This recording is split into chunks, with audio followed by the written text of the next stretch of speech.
स्वागत है आपका फाइनल ट्रेड में। नमस्कार, मैं हूं दीपांशु भंडारी। एक्शन आपको भरपूर होते हुए दिख रहा है। सुबह से सुस्त बाजार बना था, बट अब आपको आखिरी 1.5 घंटे में जाने से पहले थोड़ी चुस्ती आती हुई दिख रही है। निफ्टी, बैंक निफ्टी दोनों में 0.1% की हल्की खरीदारी हो रही है। 150 पॉइंट ऊपर बैंक निफ्टी है और निफ्टी में भी आपको करीब 70 अंकों की बढ़त आती हुई दिख रही है। निचले स्तरों से थोड़े अच्छे रिकवरी के माहौल में बाजार आपको दिख रहे हैं और सुबह से ही mid cap small cap index में तो अच्छा एक्शन बना हुआ है। 0.5% ऊपर दोनों मिड और स्मॉल कैप इंडेक्स आपको इस समय ऊपर ट्रेड करते हुए दिखेंगे। तो कैसा रहेगा आखिरी 1.5 घंटे का एक्शन? हफ्ते की शुरुआत में आपको कहां पर रखनी है नजर, कौन से स्टॉक्स पर मूव आएगी, आइए बताते हैं आपको आने वाले 1.5 घंटे में। सबसे पहले तो इस समय की जो बड़ी बातें हैं वो जान लेते हैं और सबसे बड़ी बात यही है कि हल्की बढ़त ही सही, बट दिन की ऊंचाई पर आपको बाजार ट्रेड कर रहा है। अब 19,700 के पार बाजार जाते हुए आपको दिख रहा है। खरीदारी पिछले कुछ मिनटों में थोड़ी बढ़ती हुई दिख रही है। बैंक्स भी एक्शन के मूड में आ रहे हैं। 150 पॉइंट ऊपर बैंक निफ्टी है। दिग्गज बैंक्स में पिछले 10-15 मिनट में आपने थोड़ी खरीदारी आती हुई दिख रही है, इसलिए 45,600 क्या, अब तो 45,650 के पास बैंक निफ्टी आते हुए दिख रहा है। सुबह से दमदार एक्शन में हैं सारे के सारे मेटल स्टॉक्स। चीन की तरफ से कुछ अनाउंसमेंट्स भी आ रहे हैं जिस पर बाजार की नजर बनी हुई है। आईटी शेयर में भी आपको खरीदारी आती हुई दिख रही है, तो वहां से बाजार को सहारा है। मिड और स्मॉल कैप तो अच्छे एक्शन में है ही, रिकॉर्ड तेजी में है। Record hyper mid cap index आपको दिख रहा है और ब्रॉडर मार्केट्स आज आउट परफॉर्म एक बार फिर से करती हुई दिख रही हैं। इस बीच अमेरिकी बाजार फ्राइडे की शानदार तेजी के बाद आज फ्यूचर्स थोड़े सुस्त हैं। एकदम फ्लैट आपको डाउ और नैस्डैक फ्यूचर्स दिखेंगे। यूरोप के बाजारों में भी कुछ ज्यादा बड़ा एक्शन हो नहीं रहा है, बट आखिरी 1.5 घंटे कैसी रहेगी बाजार की चाल, आइए इसी पर करते हैं फोकस। अनिल जी भी हैं हमारे साथ तैयार। Good afternoon sir.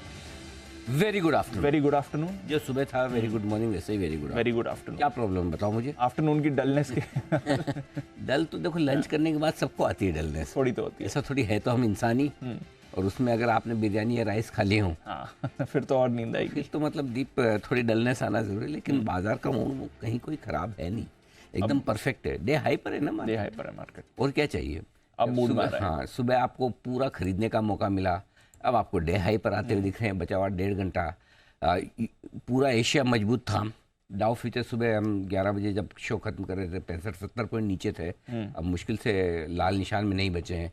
तो बढ़िया तो है, खराबी क्या है? और खराबी एक ही है कि खराबी हमारी सोच में है। खराबी हमें बार बार मंदी लगती है। अब इसमें मार्केट क्या करे?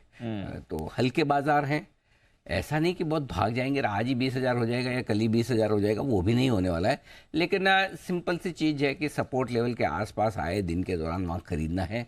रुकावट के लेवल के आसपास आए वहाँ पर थोड़ी प्रॉफिट बुकिंग करनी है। 19,750-775 तक तो ऑब्वियस टारगेट है ही। वहाँ पर देखेंगे कि डाउ फ्यूचर्स का और सहारा मिलता है या नहीं मिलता है। नहीं मिलता हुआ दिखेगा तो वहाँ प्रॉफिट बुक कर लेंगे, मिलता हुआ दिखेगा तो रुकेंगे। ऊपर में 775 से 875 की रेंज प्रॉफिट बुकिंग और शॉर्ट करने की भी बनेगी। नीचे में वही डीप 600-650 की रेंज आती है, तो वहाँ खरीदने का मौका है।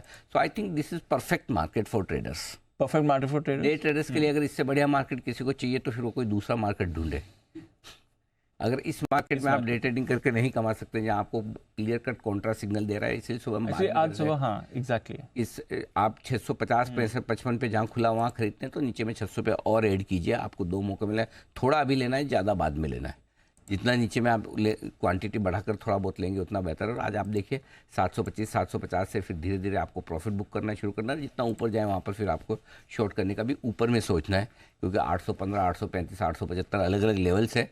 वहाँ का मूड माहौल देखकर डिसाइड कीजिए। बैंक निफ्टी का जहाँ तक सवाल है, 45,400 सपोर्ट रेंज में आ रहा था, जहाँ से खरीदना शुरू करना चाहिए। पहले घंटे में जो बैंक निफ्टी ने लो बनाया 35,360 का, वहाँ से आप देख लीजिए आराम से 300 पॉइंट ऊपर है। 625, 550, 625, 675 ये 3 लेवल है। 675 तक का तो अभी आता हुआ दिखता ही है। 725 शुक्रवार का ही है, वहाँ तक का रास्ता दिखता है। उसके बाद रिव्यू करेंगे, तो यहाँ से भी 50-75 पॉइंट की जगह अभी और है, वहाँ से रिव्यू करेंगे। निफ्टी में भी यहाँ से 25 से 50 पॉइंट की जगह और है, फिर रिव्यू करेंगे। बट अदरवाइज कोई ऐसी खास दिक्कत वाली बात बाजार में है नहीं है, कोई दिक्कत नहीं, ऐसी कोई बहुत कमजोरी वाला मामला नहीं है। हाँ, मैं ये जरूर कहूँगा कि ऐसा भी नहीं कि बहुत जोर से भाग जाएंगे। अगर आपको लगता है कि मैं लूँ और उसके बाद तुरंत चल पड़े या बिल्कुल 10-25 पॉइंट निफ्टी नीचे न जाए, तो वैसा नहीं होगा। वो वाला मार्केट नहीं है। रुला कर, थका कर, तरफा कर चलेगा, लेकिन चलेगा जरूर। कम क्वांटिटी करो ताकि आपका कन्विक्शन बना रहे, आप खड़े रहे। क्वांटिटी जैसे बढ़ेगी ना, वैसे वो बेचैनी होने लगती फिर अरे क्या चल नहीं रहा। तो कम करेंगे तो आप पैसा बना लेंगे। ये सिंपल। ठीक है सर, गॉट इट। थोड़ा अपनी क्वांटिटी संभालिए, पोजीशन संभालिए, बट अच्छे मूड में बाजार, ट्रेडर्स को मजा आएगा। और स्टॉक्स में तो आपको बढ़िया रोटेशन दिख ही रहा है। स्टॉक्स पर भी अनिल जी से बात करेंगे, हमारे एक्सपर्ट्स भी जुड़ने के लिए तैयार हैं, थोड़े और काउंटर्स पर भी रखना है फोकस। आइए एक बार पहले आने वाले दिनों के ट्रिगर्स और खबरें जान लेते हैं। कुशल और अरमान दोनों हैं हमारे साथ तैयार। कुशल, गुड आफ्टरनून, बताएं triggers. Good afternoon Deepa. Triggers में अभी भी नंबर्स में Maruti Suzuki, UPL, power grid, इसके नंबर्स आने बाकी है। एफ स्पेस से बॉश, नवीन फ्लोराइन, पेट्रोनेट एलएनजी, गेल और ओबराय रियल्टी के नंबर्स पर भी नजर रखिए। पावर ग्रिड की तो नतीजों के साथ साथ बोनस शेयर पर विचार करने का आज यहाँ पर बोर्ड बैठक है। कंट्रोल प्रिंट, यहाँ पर नतीजों के साथ साथ बायबैक के प्रस्ताव पर विचार किया जाएगा। जेबीएम ऑटो भी फंड जुटाने पर विचार करता हुआ दिखेगा नतीजों के साथ साथ। इजी ट्रिप प्लानर्स, यहाँ पर बोर्ड मीटिंग होने वाली है कुछ एक्विजिशन के प्रपोजल्स को लेकर, और साथ ही पूंजी जुटाने पर भी विचार होगा प्रेफरेंशियल शेयर के जरिए। साउथ इंडियन बैंक फंड जुटाने पर यहाँ पर भी बोर्ड बैठक है। दूसरी तिमाही का जो जीडीपी आंकड़ा है वो भी आपके सामने आज ही आता हुआ दिखेगा। यूरोप के लिहाज से ये इंपॉर्टेंट होगा। जहाँ तक कल का सवाल है, एफ स्पेस से चोलामंडलम इन्वेस्टमेंट्स समेत एस्कॉर्ट्स क्वोटा और पीवीआर आइनॉक्स के नंबर्स आएंगे। चोलामंडलम इन्वेस्टमेंट्स में बोर्ड बैठक में नतीजों के साथ साथ क्यूआईपी के जरिए फंड जुटाने पर बोर्ड बैठक होने वाली है। जुलाई महीने के ऑटो सेल्स बिक्री आंकड़े पर भी नजर रखिए। साथ ही नेस्ले यहाँ पर ये एनएससी पर लिस्ट होता हुआ दिखेगा। अभी ये मौजूदा जो है इसकी परमिटेड टू ट्रेड कैटेगरी में है। ये Mankind pharma 50% anchor lock in 90 दिनों का ये खत्म होता हुआ दिखेगा। और साथ ही फाइनल डिविडेंड एक्साइड इंडस्ट्रीज और जेके सीमेंट और एसआरएफ और साथ ही कामधेनु वेंचर्स, यहाँ पर जो बोनस शेयर इन्होंने जारी किए थे 1:1 के रेशियो में, इन सभी स्टॉक्स में एक्स डेट चाहे वो डिविडेंड को लेकर हो या फिर बोनस को लेकर को होता हुआ दिखेगा। जहां तक बुधवार का सवाल है, निफ्टी से टाइटन अपने नंबर्स डिक्लेयर करेगा। साथ ही एफएनओ की लंबी सूची है जिसमें AB Capital, Godrej properties, Gujarat gas, HPCL, InterGlobe Aviation समेत मेट्रोपोलिस और साथ साथ अंबुजा सीमेंट्स के नंबर्स पर भी नजर रखनी है आपको। सिगाची इंडस्ट्रीज बोर्ड बैठक में नतीजों के साथ शेयर विभाजन पर विचार किया जाएगा। और साथ ही एलएनटी जो डिविडेंड इन्होंने दिया था 30 रुपए का, उसकी एक्स डिविडेंड ये ट्रेड करेंगे। और पिरामल फार्मा के राइट्स इशू की भी एक्स डेट 2 तारीख को ही है। और फाइनली जीएसटी काउंसिल की बैठक है 2 तारीख को, ऑल इंपॉर्टेंट। अब यहाँ पर ऑनलाइन गेमिंग को लेकर क्या अगर कोई फैसला बदलता है या नहीं, ये देखना काफ़ी अहम हो जाएगा सभी ऑनलाइन गेमिंग कंपनियों के लिए भी। ओके, तो कोई क्रिकेट को लेकर कोई अपडेट नहीं है? सर अभी तो अब नेक्स्ट ओडीआई है, देखते हैं क्या होगा उसमें। आज तो बड़ा इंपॉर्टेंट मैच है। एशेज कौन जीतेगा? पांचवा दिन है ना आज। इंडिया इंग्लैंड चल रहा है, इंग्लैंड ऑस्ट्रेलिया चल रहा है, पता है ना? हाँ, 5th टेस्ट हाँ, चल रहा है। 5th डे है। 5th डे, हाँ। और रिसर्च क्या है, जितनी करो उतनी कम है। ये ओशन है, डुबकी लगाते रहो अंदर। तो ऑस्ट्रेलिया जीतेगा या इंग्लैंड, मामला बराबरी का है। आखिरी दिन है। और ऑस्ट्रेलिया के बैटिंग जोरदार कर रहे हैं, दोनों ओपनर अभी तक आउट हुए नहीं है। ऑस्ट्रेलिया एक्चुअली ये एशेज में ऑस्ट्रेलिया बहुत अच्छा रहा। हाँ, अभी तो अच्छा इंग्लैंड के मुकाबले तो बढ़िया रहा। हाँ, चलिए हमारे कुशल जी भारतीय टीम को ज़्यादा ट्रैक करते हैं। अरमान जी बताइए। सर कुछ नतीजे भी आए हैं, जिसमें अगर सबसे पहले अगर आप बात करें तो गो फैशन के नतीजे आते हुए दिखे हैं, जिसमें मुनाफा देखें तो 24 करोड़ से बढ़कर 26 करोड़ पर आया है। आय में लगभग 15% के आसपास का आपको उछाल दिखेगा, और कामकाजी मुनाफे में भी लगभग 20% के आसपास की आपको ग्रोथ दिखेगी। और मार्जिन जो है वो इंप्रूव हो गया है, 32.2% से बढ़कर 34% के आसपास जो है आते हुए दिखे। बजाज हिंदुस्तान की बात करें तो घाटा इनका 45 करोड़ से बढ़कर लगभग 74 करोड़ के आसपास जो है वहाँ पर आता हुआ दिखा है। आय में हालांकि आय में भी आपको अच्छी खासी कटौती दिख रही है, 1530 से घटकर 1360 करोड़ पर आते हुए दिखे हैं। खबरों पे आ जाएं तो खबरों पे सबसे पहले लक्ष्मी ऑर्गेनिक पर ध्यान रखें, क्योंकि दहेज में जो मैन्युफैक्चरिंग प्लांट के लिए इनकी कैपेक्स को मंजूरी मिलती हुई दिखी है। 710 करोड़ की लागत से जो है नया मैन्युफैक्चरिंग प्लांट लगाया जाएगा। भारतीय एयरटेल यहाँ पर समय से पहले इन्होंने स्पेक्ट्रम लायबिलिटी का भुगतान किया है, समय से पहले लगभग 8024 करोड़ का जो है ये भुगतान करते हुए दिखे हैं। परसिस्टेंट सिस्टम यहाँ पे जनरेटिव एआई सोल्यूशन इन्होंने लॉन्च किया है, और ये गूगल क्लाउड के साथ इन्होंने मिलकर जो है ये जनरेटिव एआई सोल्यूशन लॉन्च किया है। और कई सारी बल्ड डील्स हैं, जिसमें अगर आप बात करें कई सारे सौदे होते हुए दिखे हैं, जैसे बंधन बैंक जहाँ पर 1.76 करोड़ शेयर्स हैं, मदरसन सुमी 57 लाख, ईज माई ट्रिप 37 लाख, RVNL 11 लाख, कोल इंडिया लगभग 14 लाख और NHPC 10 लाख शेयरों के कई सौदे किए गए। ओके, तो ये है ढेर सारी खबरें जिनके दम पर आज दिखेगा आपको भरपूर एक्शन।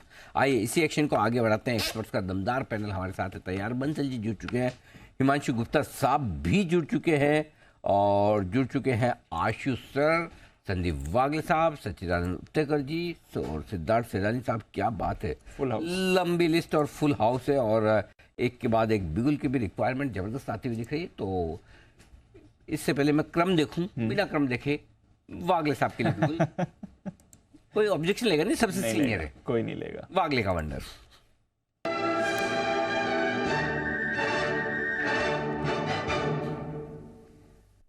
जी वागले साहब फरमाएं सर। अनिल जी धन्यवाद। पहले तो जी गुड आफ्टरनून आपको और दीपांशु को। और मेरा कॉल होगा एनएमडीसी, जिसमें एक बड़ा वाला ब्रेकआउट आया है। 117 का भाव है, आपको 115 का स्टॉप लॉस रखना होगा। 2 से 3 दिनों का व्यू है। 125 का टारगेट होगा, रिस्क होगी 2 रुपए की, 7 रुपए का रिवॉर्ड है। टाइम फ्रेम 1 से 2 दिन में भी ये आ सकता है, लेकिन मैं 3 दिन का टाइम फ्रेम मांगूंगा और रिस्क सिर्फ 2 रुपए की है। ओके, तो ये है आपके लिए राय एनएमडीसी खरीदने की। और एनएमडीसी का कॉल सुबह भी आया था। सुबह किसको पसंद आया था, मैं वही ढूंढ रहा हूँ। जय ठक्कर ने भी खरीदारी करने की राय दी थी। तो वो अगले साहब के लिए जय की तरफ से धन्यवाद प्रस्ताव। आइए हिमांशु गुप्ता जी के लिए बिल्कुल हिटमैन हिमांशु।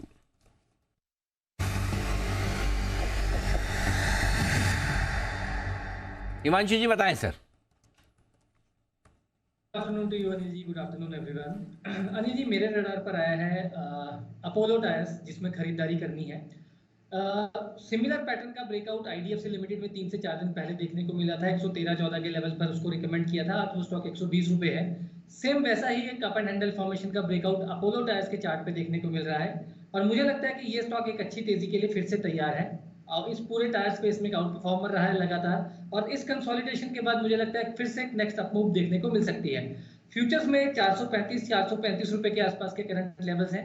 430, 150, 431, 50 का स्टॉप लॉस मेंटेन करना है।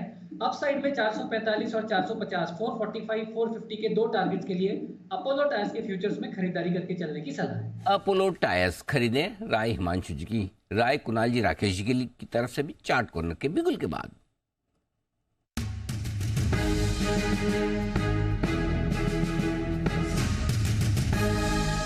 बताएं राकेश जी। अनिल जी हमारा चार्ट कॉर्नर पिक है ओएनजीसी, जिसको मैं और कुणाल जी कंटिन्यूसली रिकमेंड करते आ रहे हैं। स्टॉक धीरे धीरे चल रहा है, बट अब स्टॉक का तेजी से भागने का समय आ रहा है। एक नेकलाइन स्टॉक ने तोड़ी है, तो इन स्तरों पर ओएनजीसी में खरीदारी की राय है। 173 के नीचे का स्टॉप लॉस लगाना है। 184, 185 के टारगेट के लिए ओएनजीसी है चार्ट कॉर्नर पिक। 184 का टारगेट खरीदें, 177 पर ओएनजीसी। आइए बिल्कुल सिद्धार्थ जी के लिए भी आ रहा है सुपर सिट।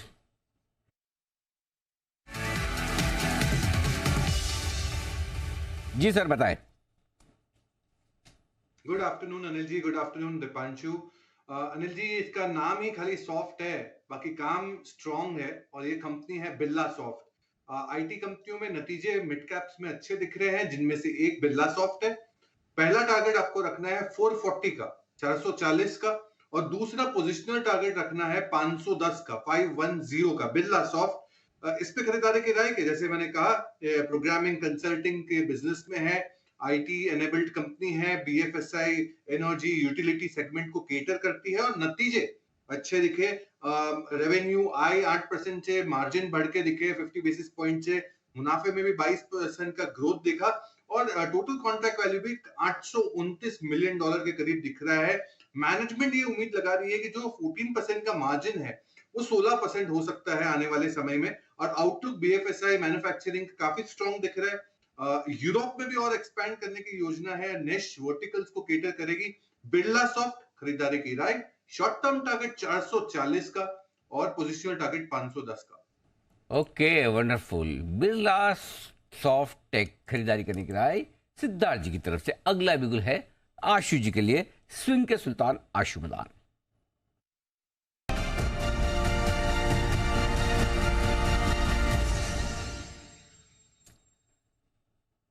स्वागत है आशु सर, आपका बताएं सर। अनिल जी पहले तो मार्केट में पिछले कुछ दिनों के स्टॉक्स अभी राकेश जी भी मेंशन कर रहे थे, तो मैं फिर बोलूँगा और मैं ख्याल 5वीं 6ठी 7वीं बार रिपीट कर रहा हूँ। सेल, भेल, गेल, ओएनजीसी, एनटीपीसी और अशोक। अनिल जी ये स्टॉक्स बार बार रिकमेंड कर रहा हूँ, डिलीवरी के लिए डिलीवरी के लिए डिलीवरी के लिए, इंक्लूडिंग जोमेटो जो कैश में है, बिल्कुल लेके आपकी भाषा में कुंडली मार के बैठे रहें। मतलब ये इनका ऐसा टाइम आया है, पर्पल पैच चल रहा है, one should make the most of it, छोड़ना नहीं चाहिए। और ये स्टॉक के प्राइसेस भी ऐसे हैं अनिल जी के सब पार्टिसिपेट कर सकते हैं। अनिल जी क्या होता है कि स्टॉक्स तो बहुत सारे होते हैं, मैं मतलब 3-4 हज़ार वाले स्टॉक्स की कम बात करता हूँ, लेकिन उसमें पर्पज़ ये होता है अनिल जी कि उसमें पार्टिसिपेशन बहुत कम लोगों की होती है। लेकिन इन स्टॉक्स को मैं बार बार हैमर इसलिए कर रहा हूँ, पुश इसलिए कर रहा हूँ कि सब लोग पार्टिसिपेट कर सकते हैं, तो छोड़ना नहीं चाहिए। तो ये 6 के 6 स्टॉक्स अनिल जी बिल्कुल रखने चाहिए। In addition to that Anil ji 2 updates और हैं बहुत इंपॉर्टेंट। 990 के अराउंड मैकडॉवल बोला था मेरा पहला स्टॉक ऑफ अगस्त सीरीज है, वो अनिल जी 1020 के अराउंड चल रहा है, उसमें स्प्रेड बनाया था, बिल्कुल बने रहे। दूसरा स्प्रेड बनाया था Anil ji on expectation of good result और excellent result which I am expecting from SBI का भी स्प्रेड बनाया था अनिल जी, अभी तो 3-4 रुपये बढ़ा है, स्प्रेड के भी 1-आध रुपये में प्रॉफिट में है। अभी भी 600-650 का स्प्रेड बनाना चाहिए स्टेट बैंक ऑफ इंडिया का। आगे पीछे करके Anil ji I will not be surprise कि 650 इसी महीने में स्टेट बैंक क्रॉस कर जाए। तो अनिल जी ये रिएट्रेशन था जो पुरानी कॉल्स का। अब 2 नई कॉल्स हैं अनिल जी, एक बैंक निफ्टी का बुल स्प्रेड है और एक आशीष सर एक मिनट इससे पहले आप नई कॉल दें, मैं पुरानी कॉल एक बार हमारे एक्सप्रेस के हमारे सारे दर्शकों के सामने रख दूं। आशीष जी ने 6 स्टॉक रिकमेंड किए हैं, वो मैं आपके सामने दूँ। ओह 3 तो PSU जी है दीप इसमें, सेल, गेल, भेल, NTPC, ONGC और आखिर में एक अशोक लेलैंड। तो 3 तो बिल्कुल एक जैसे ही हैं। कहाँ है आशु जी एक बार? हाँ आशु जी आपने रिकमेंड किया है सेल, गेल, भेल। Can someone go to hell also? HAL? हाँ बिल्कुल जा सकते हैं अनिल जी। हाल भी हमारी वो देखिए अनिल जी, अगर आप JM के उसमें जाएंगे तो हमारी HAL की भी रिकमेंडेशन चल रही है। बट अनिल जी मैं सारे स्टॉक्स तो यहाँ डिस्कस कर नहीं सकता। और इन स्टॉक्स में अनिल जी जो मैंने बताया सबसे बड़ा स्ट्रेंथ क्या है, इसकी प्राइसिंग। और ऐसा नहीं है कि यहाँ इस पैनल पे कवर नहीं हुए अनिल जी, डिफरेंट टाइम्स पे कई लोगों ने कवर किए हैं। मैं तो और बार बार पुश कर रहा हूँ क्योंकि कुछ मैंने पहले स्टार्ट किए, कुछ किसी ने स्टार्ट किए, लेकिन पुश इसलिए कर रहा हूँ कि इसमें और अच्छे पैसे बन सकते हैं। Okay go to hell go to hell ऐसा आशु जी कह रहे हैं, हम नहीं कह रहे भाई, आशु जी ने बोला है। ओके आशु सर बताएं आपकी पहली स्प्रेड। अनिल जी 46,000 की कॉल चल रही है बैंक निफ्टी की, जिसका भाव चल रहा है 95 से 100 रुपए, 46,000 की एक कॉल ये लेनी है और 46,500 की 2 बेचनी है। कॉस्ट आएगी अनिल जी 50-55 रुपए, 50-52 रुपए आएगी। अनिल जी देखिए 46,000 की कॉल लेने का मन हो रहा है, लेकिन वो अब लोग कहेंगे मार्जिन ज़्यादा लगता है, लेकिन अनिल जी मार्जिन देके ना कॉस्ट कम हो जाती है। वैसे आइडियल स्प्रेड तो अनिल जी मेरे को लगता है कि 45-500 की कॉल लेनी चाहिए, लेकिन वो 300 कुछ की है, प्राइस बहुत है। और अगर मैं ऊपर की बेचता भी हूँ तो अनिल जी कॉस्टिंग ज़्यादा आती है। तो मुझे लगता है कि ये स्प्रेड बनाना चाहिए। अगले 2-3 दिन में अनिल जी एक बैंक निफ्टी में अच्छी मूव आएगी और ये 40,000 की कॉल 200 रुपये से हो सकती है, डबल हो सकती है। और 46,500 में अनिल जी कुछ खास फर्क नहीं आएगा। तो ये स्प्रेड थोड़ा जो मेरे जो टेम्परामेंट से या जो मैं पास्ट उससे बनाता हूँ, ये थोड़ा सा सेफ स्प्रेड है, ज़्यादा सेफ है। बट मुझे लगता है कि अनिल जी बैंक निफ्टी में एक मूवमेंट ज़रूर मिलेगी हमारे को इस वीक के अंदर, जो स्प्रेड मतलब अच्छे पैसे दे सकता है। अगर किसी को बनाना है तो अनिल जी 45.5-46 1:1 भी बना सकता है, but the cost would be high. तो इसलिए मेरी रिकमेंडेशन ये रहेगी, क्योंकि रिटेल के लिए थोड़े पैसे वो मार्जिन और पैसा वो रहता है कि कम का बताओ, तो ये स्प्रेड बनाना चाहिए। तो अनिल जी जो अगस्त के 2 स्टॉक्स थे, पहला था मैकडॉवल, दूसरा SBI। तीसरा stock Anil ji so spread बनाना है, जिसको लेना है वो है ग्रैन्यूल्स। ग्रैन्यूल्स अनिल जी 323 रुपए का भाव चल रहा है। मैं इन द मनी कॉल लूंगा 310 रुपए वाली, 323 का भाव चल रहा है, 310 वाली कॉल लूंगा इन द मनी और 340 की एक बेचेंगे। 1:1 का स्प्रेड है, इसकी कॉस्ट आएगी 13 रुपए।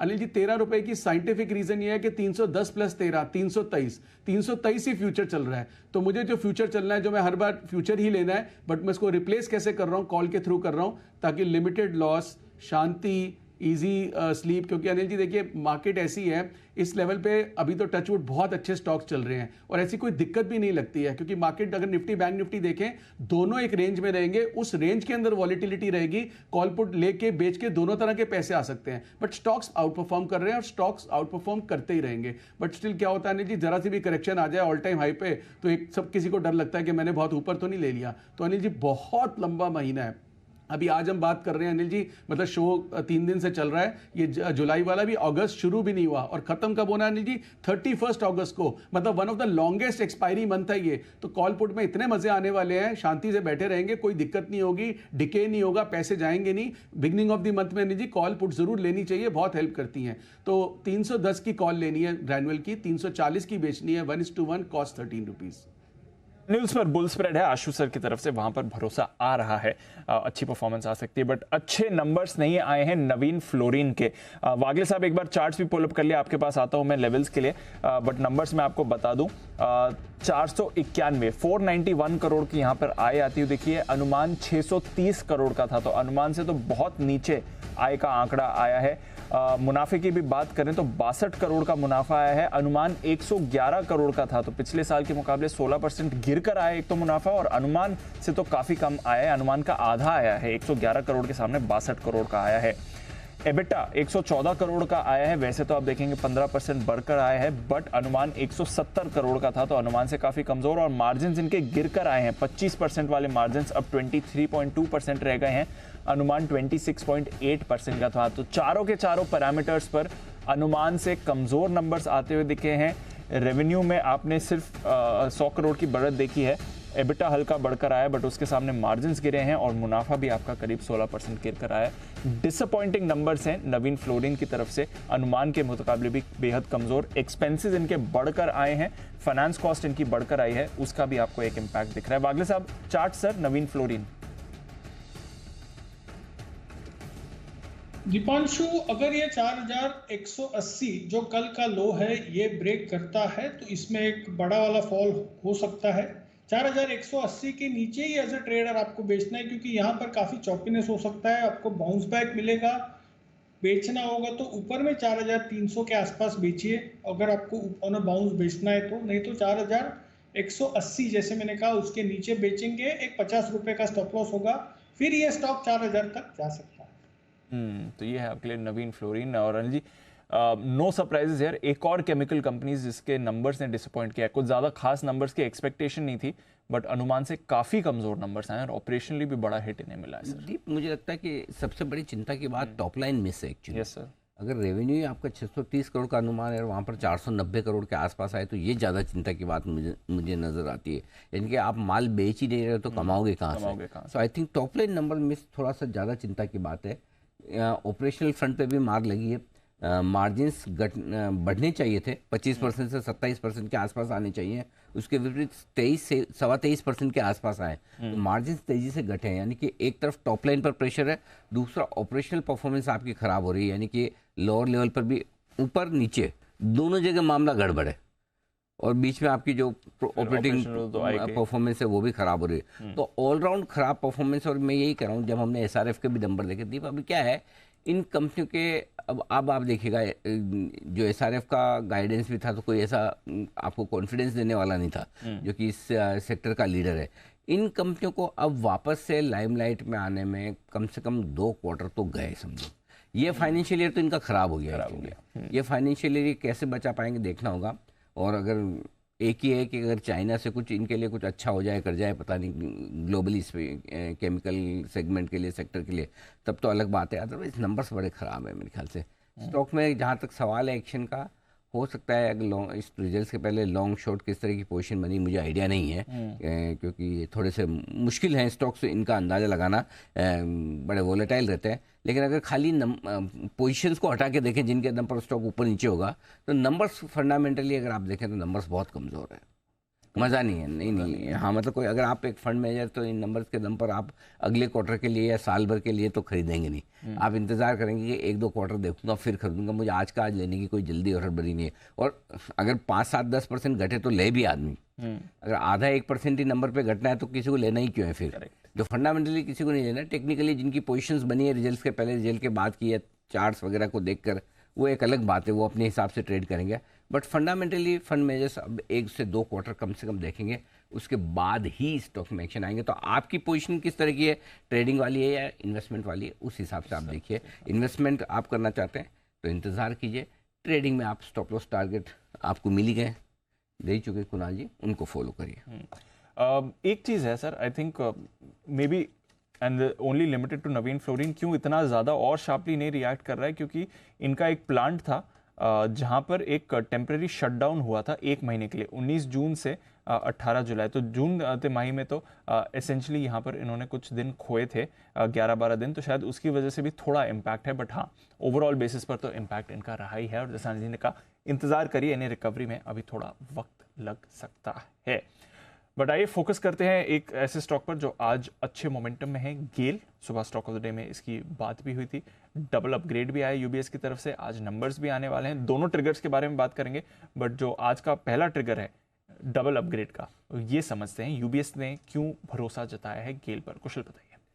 बिल्कुल दीप, आप देखिए यहाँ पर 3 बड़े फैक्टर्स हैं जिनकी वजह से यहाँ पर यूबीएस काफ़ी बुलिश होते हुए दिख रहे हैं गेल पर। और उन्होंने पहले सेल की रेटिंग थी, अब इन्होंने उसको डबल अपग्रेड कर कर खरीदारी की राय कर दी है और लक्ष्य भी 80 रुपये से बढ़ाकर सीधा 150 रुपये के ये करते हुए दिख रहे हैं। सबसे पहला कारण है डिमांड और वॉल्यूम अपसाइड। तो आगे चलकर FY26 तक ये एक्सपेक्ट कर रहे हैं कि भारत में जिस तरह की गैस की मांग है वहाँ पर ज़बरदस्त तेज़ी आगे चलकर होने वाली है, यानी कि लगभग 21% की बढ़त भारत में गैस की मांग में यहाँ पर हो सकती है। 165 जो है वो उससे बढ़कर गैस की मांग अब 200 MMSCMD होती हुई दिखेगी FY26 तक। साथ ही जो आगे चलकर कंपनी का ट्रांसमिशन कारोबार है वो अब साइक्लिकल से बदलकर स्ट्रक्चरल वे में चेंज होता हुआ दिखेगा, क्योंकि डिमांड जो है वो आगे चलकर इंटैक्ट हो सकती है। और साथ ही जो सेगमेंट लेवल पर इनका एबिटा है वो 34% था, अब वो 52% FY26 तक होने का अनुमान लगाकर चल रहे हैं।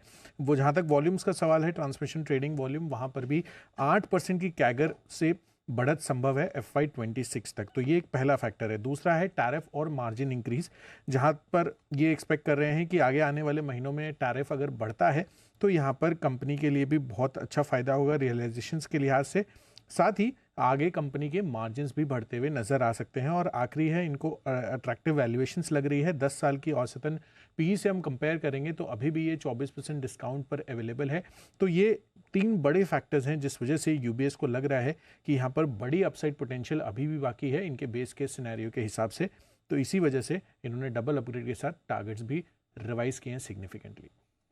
तो ये है आपके लिए गेल, और बढ़िया टारगेट भी आ रहे हैं। आशु सर तो अभी कह रहे थे खरीद कर डिलीवरी में रखिए, कोई परेशानी नहीं है। नंबर्स कैसे आएंगे इसके, कुछ ये भी बताइए। देखिए, नंबर्स के लिहाज से भी क्वार्टर ऑन क्वार्टर बेसिस पर जो स्टैंड अलोन नंबर्स हैं वहाँ पर भी काफ़ी अच्छी बढ़त एक्सपेक्ट करके चल रहे हैं। इसमें खासकर अगर आप कामकाजी मुनाफे के लिहाज से और मार्जिन्स के लिहाज से बात करेंगे तो एक अच्छी खासी टर्न अराउंड देखने को मिलेगी। हालांकि आय करीबन 4-4.5% गिरकर आता हुआ दिख सकता है क्वार्टर ऑन क्वार्टर बेसिस पर 31,330 करोड़ पर, लेकिन कामकाजी मुनाफा 307 करोड़ था पिछले तिमाही में। इस बारी 2190 करोड़ का कामकाजी मुनाफा कंपनी दर्ज कर सकती है और इसी वजह से मार्जिन्स 1% से बढ़कर सीधा 7% कंपनी जो है क्लॉक इन करती हुई भी दिख सकती है। मुनाफे के लिहाज से 603 करोड़ के मुनाफे के मुकाबले इस बारी 1460 करोड़ रुपए का मुनाफा कंपनी अनुमान लगाकर चल रही है। और जो स्पॉट LNG की जो कीमतें हैं उसमें गिरावट से इनको ये बड़ा फायदा मिलता हुआ नजर आएगा और इसी वजह से ये एक्सपेक्ट कर रहे हैं तरह की मार्जिन्स जो ट्रेडिंग वॉल्यूम्स है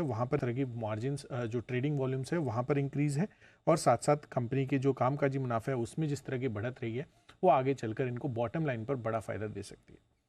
ओके, गेल रखेंगे इस पर नजर, नंबर्स आने वाले हैं। स्टॉक पर तो भरोसा ऑलरेडी आ ही चुका है। आइए एक बिगुल सचिन जी के लिए भी BTS डबल टी का।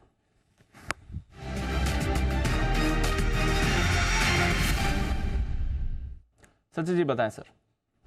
Good afternoon Deepanshu, good afternoon Anil ji. मुझे लग रहा है यहाँ पर IT स्टॉक्स में जिस तरीके से उछाल हुआ है और TCS के वजह से जिस तरीके से निफ्टी IT में एक ब्रेकआउट हो रहा है पिछले 3 दिनों के कंसोलिडेशन का, तो यहाँ पर IT स्टॉक्स पे थोड़ा सा ध्यान देना है। वहाँ पर एम्फेसिस का अभी तक प्राइस परफॉर्मेंस काफी शानदार रहा है एंड पिछले 4 दिनों से जो एक कॉन्ट्रैक्शन इन रेंज है मुझे लग रहा है वहाँ से एक एक्सपेंशन होना चाहिए। तो इमीडिएट बेसिस पे जिस तरीके से इसने अपने 5 डे एक्सपेंशन एवरेज को होल्ड किया है, मुझे लग रहा है जल्दी इस पर्टिकुलर स्टॉक में एक अच्छा ड्यूरेबल ब्रेकआउट नजर आना चाहिए। तो यहाँ पर खरीदारी करनी है एम्फेसिस के फ्यूचर्स में। स्टॉप लॉस आपको यहाँ से लगभग अराउंड 2278 पे लगाना है। इंट्राडे के लिहाज से मुझे लग रहा है जो ब्रेकआउट अगर होगा तो लगभग अराउंड 2355 तक इस पर्टिकुलर प्राइस मोमेंटम को फॉरवर्ड लेके जाएगा। बट पोजिशनली मुझे लग रहा है 2430 के लिए ये अच्छी तरह पोजिशन है काउंटर। सो खरीदारी करनी है एम्फेसिस के फ्यूचर्स में। ओके, तो ये है आपके लिए एम्फेसिस के फ्यूचर्स में खरीदारी करने की राय आपके लिए सचिन जी की तरफ से आती हुई। आइए बिल्कुल सेठी साहब के लिए सदावार सेठी साहब की शॉर्ट टर्म पिक्स।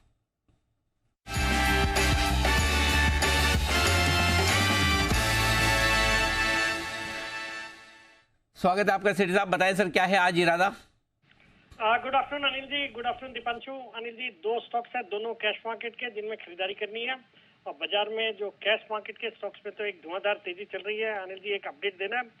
थर्सडे को मैंने HBL पावर रिकमेंड किया था 170 के लेवल्स पे। ये रेलवे वाला स्टॉक था। 190 के मेरे टारगेट्स थे। अभी स्टॉक 190 के आसपास ही ट्रेड कर रहा है, टारगेट अचीव हो गए। वैसे ही फ्राइडे को मैंने रैमको इंडस्ट्रीज दिया था 176 के लेवल पे, 190 के उसके भी टारगेट थे, और अभी 185-86 पे वो भी ट्रेड कर रहा है। तो इस तरह के कई सारे स्टॉक्स हैं। हाल ही में इंजीनियर्स इंडिया लिमिटेड एक अच्छे लेवल पे कुछ 5-7 दिन पहले ही रिकमेंड किया हुआ 129-130 के लेवल्स पे, उसमें भी एक अच्छी तेजी है। अभी 160 के आसपास आ गया वो भी स्टॉक। तो कैश मार्केट के स्टॉक्स में एक अलग तरह की तेजी है और वो कायम भी रहनी चाहिए। तो उसी सेगमेंट से दो स्टॉक्स है जिनमें खरीदारी करने की सलाह। ओके, तो ये है आपके लिए। चलिए बताएं सर पहला वाला। जो अनिल जी आज का पहला वाला स्टॉक है, स्टॉक का नाम है कैपेसिटी इंफ्रा, जो अभी 214 के लेवल पे ट्रेड कर रहा है। 230 के शॉर्ट टर्म टारगेट है, 208 का स्टॉप लॉस रखना है। ये कंपनी इंफ्रास्ट्रक्चर स्पेस में एक अलग टाइप की कंपनी है, जो कि मेनली कंसंट्रेट करती है बिल्डिंग्स और हाई राइजेस कंस्ट्रक्ट करने में के काम में, मतलब उसी तरफ फोकस है कंपनी का। एक जबरदस्त 9,500 करोड़ की ऑर्डर बुक है, और क्लाइंट्स में आपके PSU क्लाइंट्स है, जैसे म्हाडा और सिडको के लिए मेजर काम करती है। इनमें एक टाटा प्रोजेक्ट्स के साथ इन्होंने एक JV भी किया हुआ है म्हाडा के प्रोजेक्ट्स एग्जीक्यूट करने के लिए। फिर प्राइवेट सेक्टर में जितने नामी गिरामी बिल्डर्स है, जैसे लोढा, ओबरॉय, रहेजा, रेमंड, गोदरेज, फिनिक्स, सबके लिए काम करती है। फिर पिछले क्वार्टर में इन्होंने अडानी और DLF को भी एज अ क्लाइंट ऐड किया है, मतलब दोनों के लिए काम करेगी। और अडानी को हमने देखा हाल ही में धारावी का भी रीडेवलपमेंट का काम अलॉट हुआ है 23,000 करोड़ का, तो उसका भी एक बड़ा फायदा कैपेसिटी इंफ्रा, चूंकि उनके लिए भी काम करती है तो उनको मिलना चाहिए। बाकी मार्च तिमाही भी बहुत ही जबरदस्त थी। कंपनी का पूरा फोकस है एग्जीक्यूशन के ऊपर। अच्छे EBITDA मार्जिन है क्लोज टू 20%। FIS भी बुलिश लगते हैं, 23% हिस्सेदारी रखते हैं, जिसमें सोसाइटी जनरल है, फिर आपके मिरे एसेट मैनेजमेंट, निप्पॉन और कई बाजार के दिग्गज निवेशक भी इसमें निवेशित है। तो इस स्टॉक में खरीदारी करने की सलाह for a target of 230, stop loss of 208। Okay, तो ये है आपके लिए कैपेसाइट इंफ्रा, जहां पर कर सकते हैं खरीदारी। दूसरा स्टॉक सर? दीपांशु, दूसरा स्टॉक है एक सीमेंट स्टॉक है। सीमेंट सेक्टर पे भी मैं बुलिश रहा हूँ। पहले स्टॉक आज के लिए जो सीमेंट स्टॉक में खरीदारी करनी है, स्टॉक का नाम है हेडलबर्ग सीमेंट, जो अभी 177 के लेवल्स पे है। 190 का टारगेट है और 172 का स्टॉप लॉस रखना है। हाल ही में मतलब 2-3 ट्रेडिंग सेशन पहले मैंने श्री दिग्विजय सीमेंट को रिकमेंड किया था 79 के लेवल्स पे। वो भी आज 87-88 के हाईज किए हैं उस स्टॉक ने। और कल परसों शायद फ्राइडे को मैनेजमेंट भी था, अनिल सिंघवी जी से बात हो रही थी। तो बहुत ही अच्छा कर रहा है सेक्टर, और आजकल इस सेक्टर की जो फ्रंटलाइन कंपनीज है, ACC, अंबुजा वगैरह भी अच्छा कर रही है।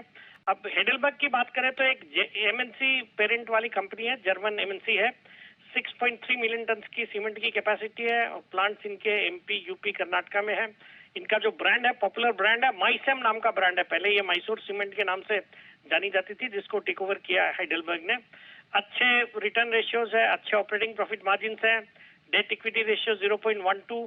फिर कंपनी के पास कैप्टिव लाइमस्टोन माइंस है। फिर कॉस्ट कटिंग मेजर्स कंपनी ने जो डिप्लॉय किए, उसके कारण इनके performance with in the sector अच्छा रहता है। और हमने देखा सेक्टर के लिए भी टेलविंड्स है, जिस तरह से housing sector, real estate sector अच्छा कर रहा है। फिर इंफ्रास्ट्रक्चर की हम बातें करते रहते हैं, इंफ्रास्ट्रक्चर को सरकार बूस्ट कर रही है। फिर इलेक्शन ईयर है, और बाकी बहुत ही दमदार क्वालिटी की कंपनी है। FIS भी अराउंड 16.5% स्टेक ओन करते हैं।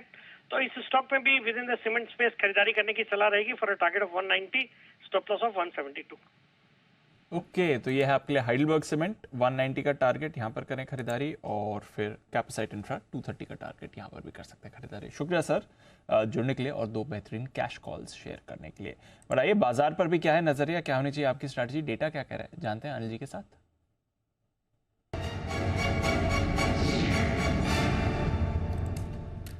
डेज हाई पर है सर हमारे बाजार। बैंक निफ्टी मोमेंटम में है, निफ्टी 19,700 के ऊपर होल्ड कर रहा है। अमेरिकी फ्यूचर्स में हल्की बढ़त आपको दिख रही है, 25 पॉइंट ऊपर डाउ फ्यूचर्स है, 8 पॉइंट ऊपर नैस्डैक फ्यूचर्स है, S&P फ्यूचर्स भी थोड़े पॉजिटिव हैं।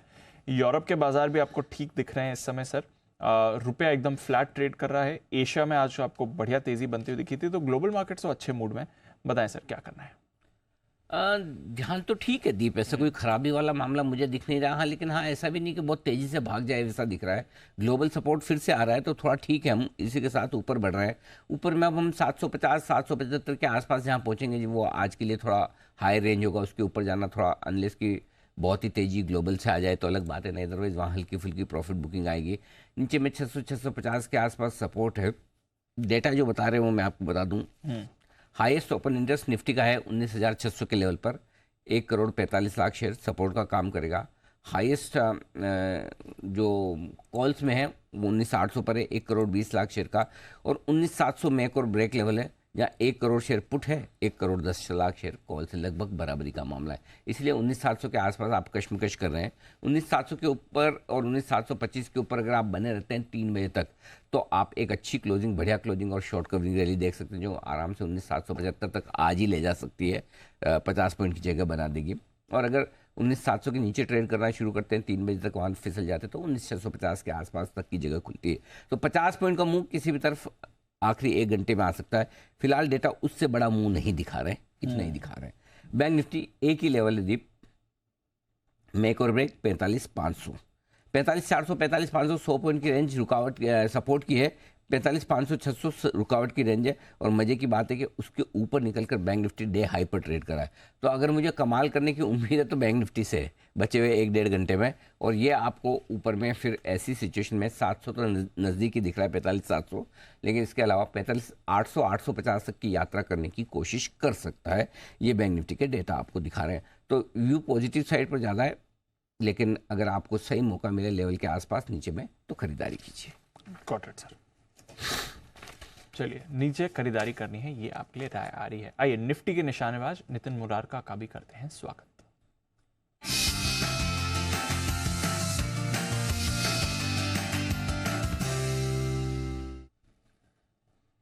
Good afternoon Nitin ji.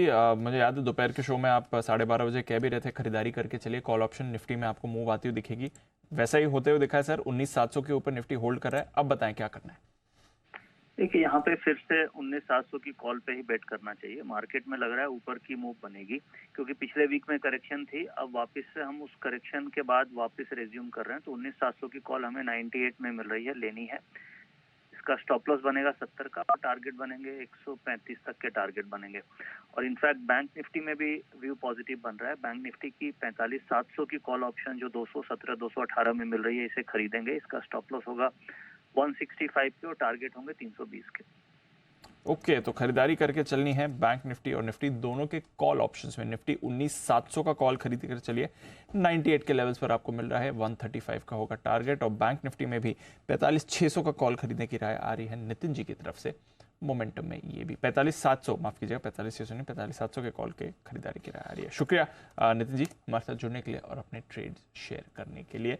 कुछ कैश नंबर्स भी आ रहे हैं बीच में, इतना बड़ा एक्शन बाजार में बन रहा है, उसके बीच आप देख रहे हैं धनलक्ष्मी बैंक, ये घाटे से मुनाफे में आ गया है बैंक, तो ये अच्छी खबर है इनके लिए। नेट इंटरेस्ट इनकम तो एकदम फ्लैट आई है, 1% बढ़कर आई है, बट जो मुनाफा है वो आपको बढ़िया आंकड़ा दिखा रहा है। 26 करोड़ के घाटे के सामने 28 करोड़ का मुनाफा आपने आते हुए दिखा है।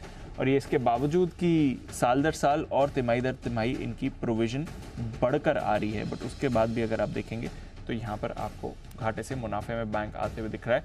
बट एक दो चीज़ें हैं यहाँ पर, ग्रॉस एनपीएस बढ़कर आए हैं 5.19% के 5.21% पर आए हैं, और नेट एंट्री 0.16% का थोड़ा गिर कर आए 1.09। आई थिंक ये जो प्रोविजन बढ़ा है उसका फायदा नेट एनपीए लेवल पर हुआ है, बट ग्रॉस एनपीए लेवल पर हमने देखा है कि यहाँ पर इनका जो आंकड़ा है वो थोड़ा सा बढ़कर आया है। एक बार चार्ट चेक भी ले लेते हैं बंसल जी के साथ। बंसल जी, धनलक्ष्मी बैंक जरा देखें, नंबर्स के बाद शार्प स्पाइक आया है, 9% ऊपर इस समय स्टॉक दिख रहा है।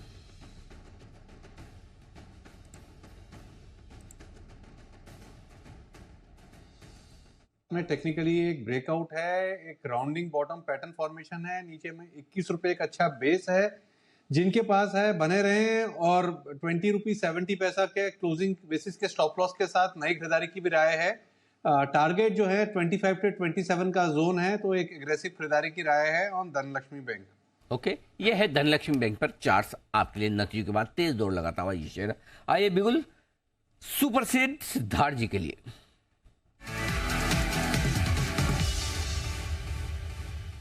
बताएं सर। देखिए अनिल जी, इसके प्रोडक्ट का काम ही है चलते रहना, और ये कंपनी है सीएट, टायर्स की कंपनी सीएट, काम ही है चलते रहना। सीएट पे खरीदारी की, राइट? पहले टारगेट बता दूं, पहला टारगेट रहेगा 25-25, 25 का पहला टारगेट सीएट का, और एक पोजिशनल टारगेट आप रख सकते हैं 2600 रुपए का, 2600 का। सीएट पे खरीदारी की राय, नतीजे अच्छे रहे, आई में भी बढ़त देखी हमने, मार्जिन एक्सपैंड हुए, और सबसे बड़ी चीज कि FY24 में मैनेजमेंट वॉल्यूम एक्सपेक्ट कर रही है टू व्हीलर में डबल डिजिट का, और पैसेंजर कार या पैसेंजर व्हीकल जो भी बोले उसमें सिंगल डिजिट का वॉल्यूम एक्सपेक्ट कर रही है। ये साल में 750 करोड़ का केपेक्स है। साथ ही साथ चेन्नई का जो प्लांट है इसमें कैपेसिटीज बढ़ाने की योजना है, जो बढ़ के 45,000 टायर प्रति मंथ बनाने की योजना है आने वाले 2 सालों के लिए। 90% की कैपेसिटी यूटिलाइजेशन वाली कंपनी सीएट, टायर्स की कंपनी, बहुत ही बेहतरीन। 25-25 का पहला टारगेट, दूसरा टारगेट रहेगा पोजिशनल 2600 रुपए का। ओके, तो ये है राय आपके लिए सीएट खरीदने की। अपोलो टायर अभी थोड़ी देर पहले हिमांशु गुप्ता जी को पसंद आया था। यस, जल्दी से जिसको टायर पसंद है ले ले, बाद में बचेंगे नहीं। बहुत लोग टायर खरीदने के चक्कर में लाइन में लगे हुए हैं। तब तक आइए, सचिन जी है तैयार बिल्कुल उनके लिए BTS डबल टी का।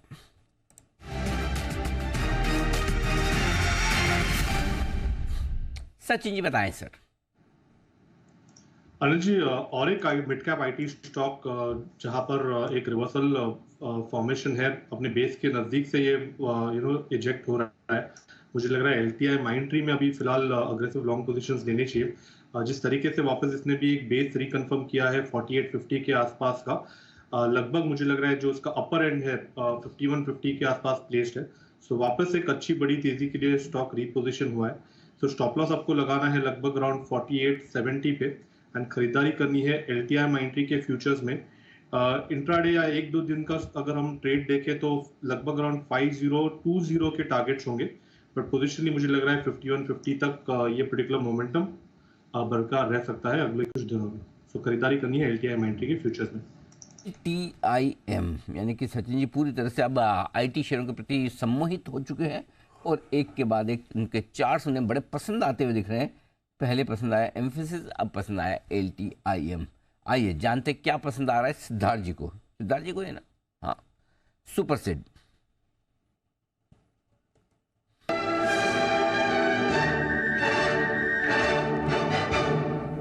माफ कीजिएगा, वागले साहब के लिए बिगुल था, वागले का वंडर। वागले साहब प्लीज एडजस्ट, बिगुल आप ही का है ji sir. Anil ji thank you. Anil ji, 2 tier stocks ये अभी कवर हो चुके हैं, सीएट और अपोलो, और मेरे पास ऐसा स्टॉक है जो ज्यादातर आता नहीं है रडार पर लेकिन आज आया है, तो ये चलना चाहिए। स्टॉक है बालकृष्ण 2530। जी सर। अनिल जी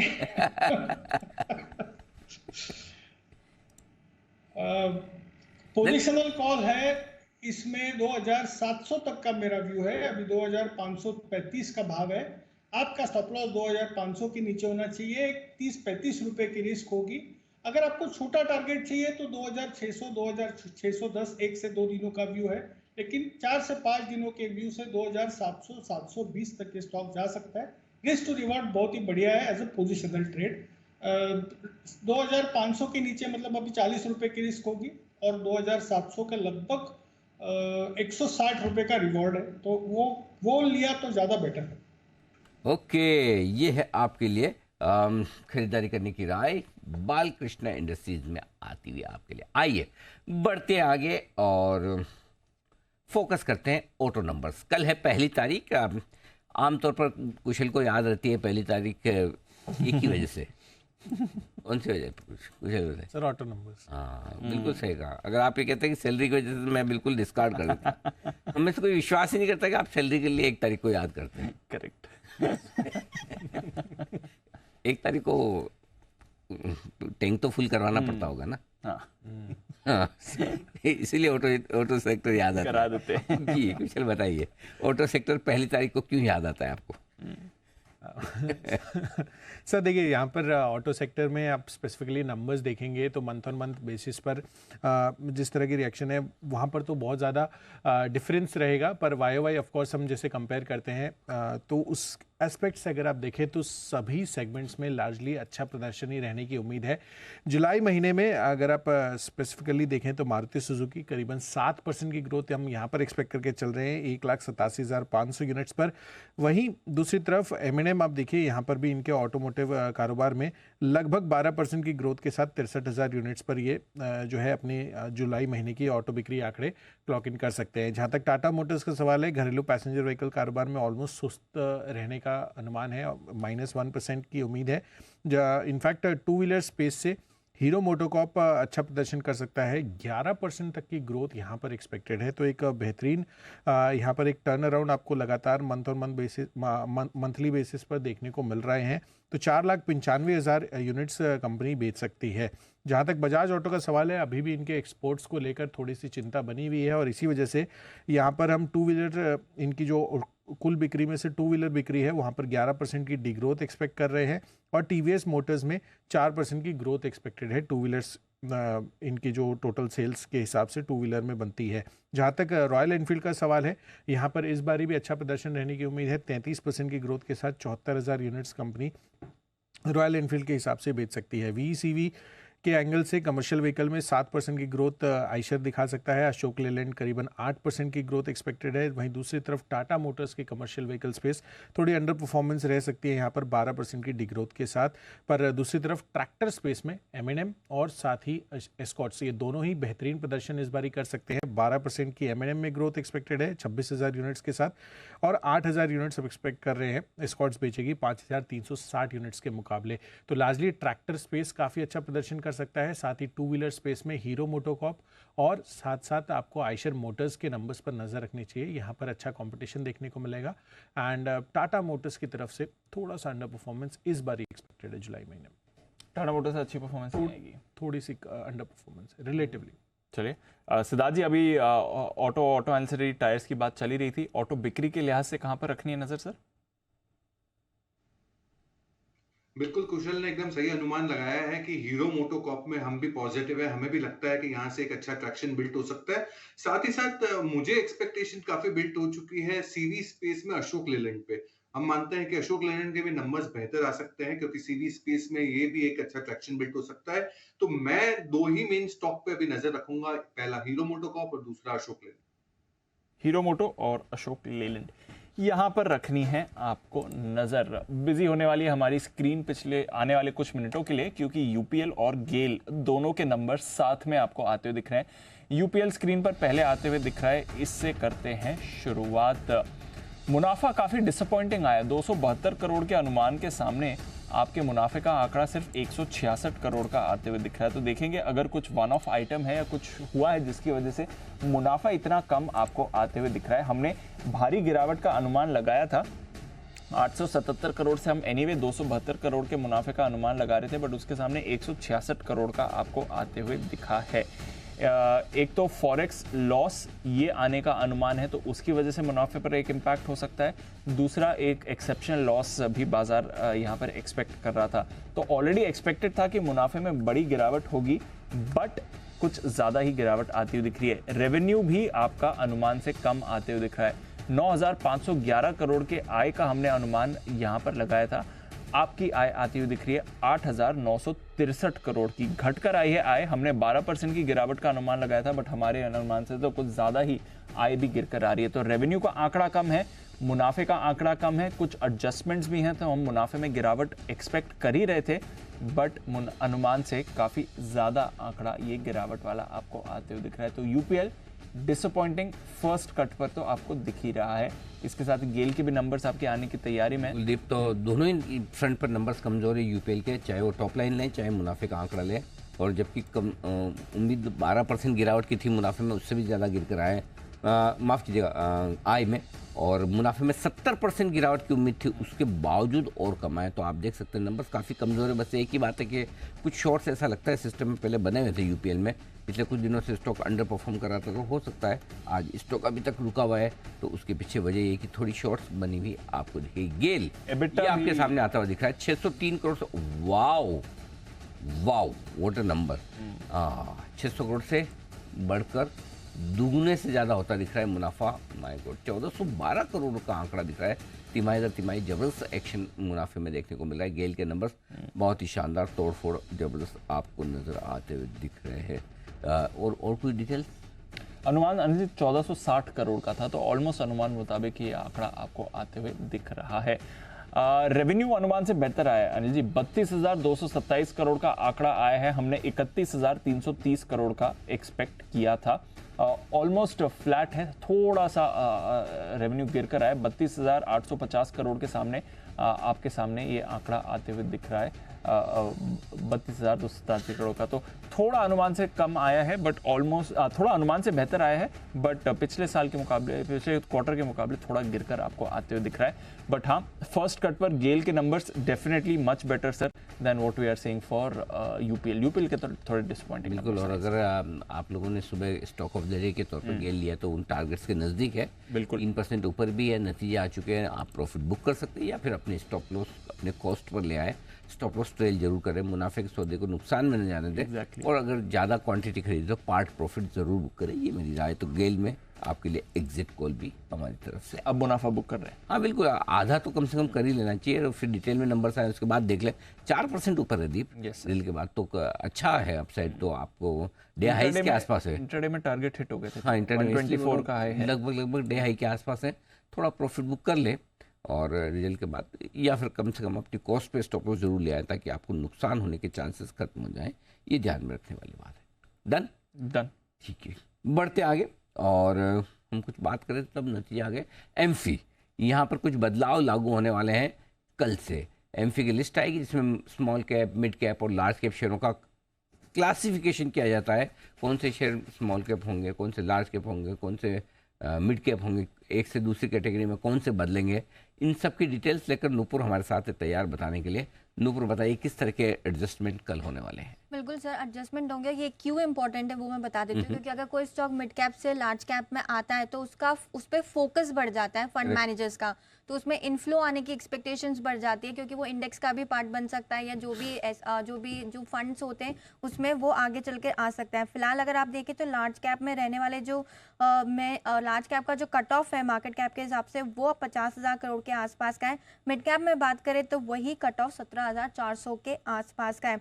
कुल मार्केट कैप, ये इंटरेस्टिंग डेटा है, कुल मार्केट कैप की बात करें तो उसमें लार्ज कैप का हिस्सा जो 69% था जनवरी के स्टार्टिंग में, अब वो कम होकर 68% हो गया। लेकिन वहीं मिड कैप का जो हिस्सा है वो 16% से बढ़कर 16.6% के आसपास होता हुआ है, तो यहाँ पे बढ़ा है 60 बेसिस पॉइंट से। और स्मॉल कैप के भी हिस्से की बात करें तो वो भी बढ़कर करीबन 15% के आसपास पहुँच चुका है, जो पहले 14.5 के आसपास था। लगभग सारी नई लिस्टिंग जितनी भी हुई है वो स्मॉल कैप कैटेगरी में उन्होंने अपनी जगह बनाई है। लेकिन एक इंटरेस्टिंग नाम है, हाल ही में लिस्टेड मैनकाइंड फार्मा ने सीधा लार्ज कैप की लिस्ट में अपनी जगह बना ली है। अब कौन से स्टॉक से जो मिड कैप से लार्ज कैप में अपग्रेड हुए हैं, उसमें सबसे ऊपर आपको JSPL नजर आएगा, PNB, IDBI bank, Canara bank, TCS, साथ ही साथ ट्यूब इन्वेस्टमेंट और मैनकाइंड फार्मा जैसे कुछ स्टॉक से जो मिड से लार्ज में शिफ्ट होते हुए दिखे। और स्मॉल से मिड कैप में जो लिस्ट आई है, जो अपग्रेड हुए हैं स्टॉक्स में, उसमें Punjab and Sind bank, bank of Maharashtra, FACT, RVNL, new India assurance, Bharat dynamics और IIFL फाइनेंस जैसे कुछ नाम आपको यहाँ पर भी नजर आएंगे। लेकिन कुछ स्टॉक्स है जहाँ पे डाउनग्रेड भी हुए, जो पहले लार्ज कैप में थे अब वो मिड कैप के लिस्ट में आ गए। उसमें सबसे ऊपर नायका, जिस हिसाब से हमने गिरावट देखी है स्टॉक में, मार्केट कैप भी कम होते हुए दिखा है, उसके बाद ये सबसे ऊपर आपको दिखेगा JSW energy, Tata Elxsi, Indus tower, Page industries, Macrotech developers और इन्फो एज जैसे कुछ काउंटर्स है जो पहले लार्ज कैप के लिस्ट में थे वो अब डाउनग्रेड होकर मिड कैप में आ चुके हैं। लेकिन मिड कैप से जो स्मॉल कैप में गए वो है Piramal pharma, Tata tele services, Nippon life, clean science, blue dot, trident, doctor Lal pathlabs और इमामी जैसे स्टॉक्स है जिन्हें अब स्मॉल कैप के लिस्ट में डाल दिया। लेकिन कुछ नाम है इंटरेस्टिंग जो स्मॉल कैप के लिस्ट में अपनी जगह बनाते हुए नजर आए। उसमें सबसे ऊपर आपको नई लिस्टिंग के ही सारे नाम दिखेंगे, IQ lighting, Avalon technology, radiant cash, global surface, Shah polymers और उदय शिवा कुमार इंफ्रा जैसे कुछ नाम है जिन्होंने स्मॉल कैप में अपनी जगह बनाई है। एक ही इंटरेस्टिंग नाम है मैनकाइंड फार्मा, आईपीओ लिस्ट अभी फिलहाल हुआ है लेकिन सीधा लार्ज कैप की कैटेगरी में चला गया है। मैनकाइंड सीधा लार्ज कैप में आ रहा है? बिल्कुल। क्यों? किसने बोला था ऐसा आईपीओ के वक्त कि इतना बड़ा हो जाएगा? कट ऑफ 50,000 करोड़ का लार्ज बोला कैप। था ऐसा आईपीओ के वक्त? आपने बोला। तो आपको याद है ना, मतलब कि खाली याद कर रहा था, इसलिए बोलता हूँ अगर अच्छे शेयर मिल जाए तो बेचो मत। याद दिलवाने के पीछे पर्पज ये कि ये शेयर तो ऐसा है जो आपके पोर्टफोलियो में 2000 का टारगेट तो हमने दिया हुआ ही है, बोला हुआ है, और रखना ही है आपको। हड़बड़ी जल्दबाजी नहीं, ठीक है रिजल्ट आते जाते रहेंगे, वो सब चलता रहेगा, बट ये पोर्टफोलियो स्टॉक्स है जो आपके पास होने ही चाहिए। तो बहुत ही बढ़िया इंटरेस्टिंग लिस्ट आ रही है, मजा आएगा, है ना। इंटरेस्टिंग स्टॉक्स आ रहे हैं इस लिस्ट में। चलिए आइए सिद्धार्थ जी की तरफ से एक कॉल है तैयार बिल्कुल सुपर सेट का।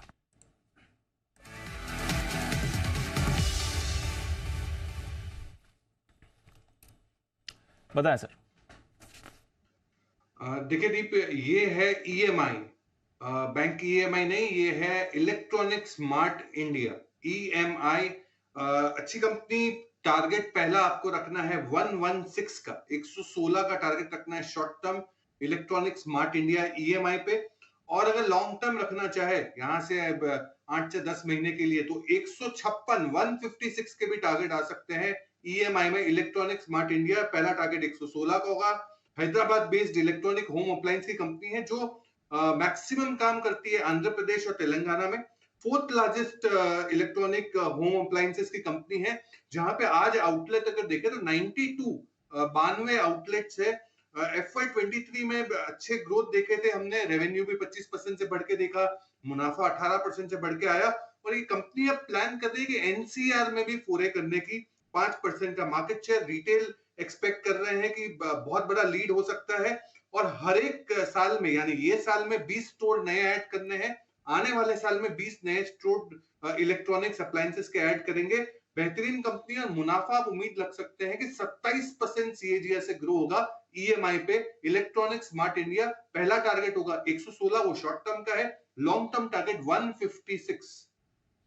ओके, तो ये है राय आपके लिए ईएमआई इस स्टॉक में खरीदारी करने की। आइए वागले साहब के लिए एक बिगुल है, वागले का वंडर।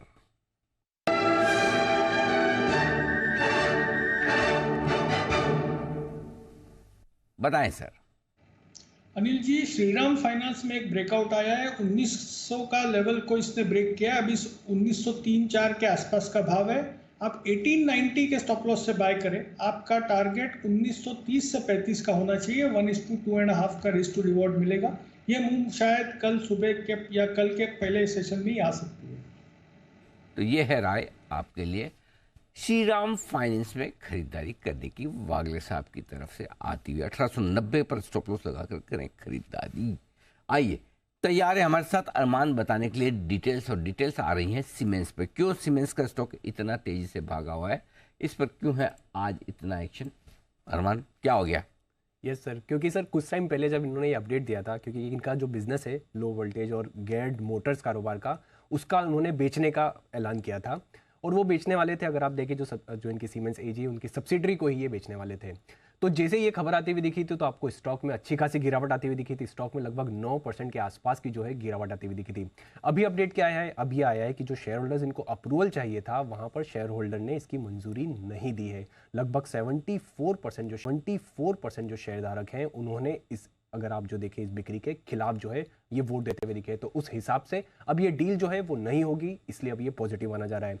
अगर आप देखें, जब ये आई थी अपडेट कि जब वो ये बेचने वाले हैं, उसी के बाद से अगर आप देखें ब्रोकरेजेस के लगातार अगर आप देखें जिस दिन आई थी उसके बाद डबल डाउनग्रेड आए हैं, खरीदारी से उन्होंने राय बदल के डाउनग्रेड करी है, लक्ष्य भी अच्छे खासे घटाते हुए दिखे थे।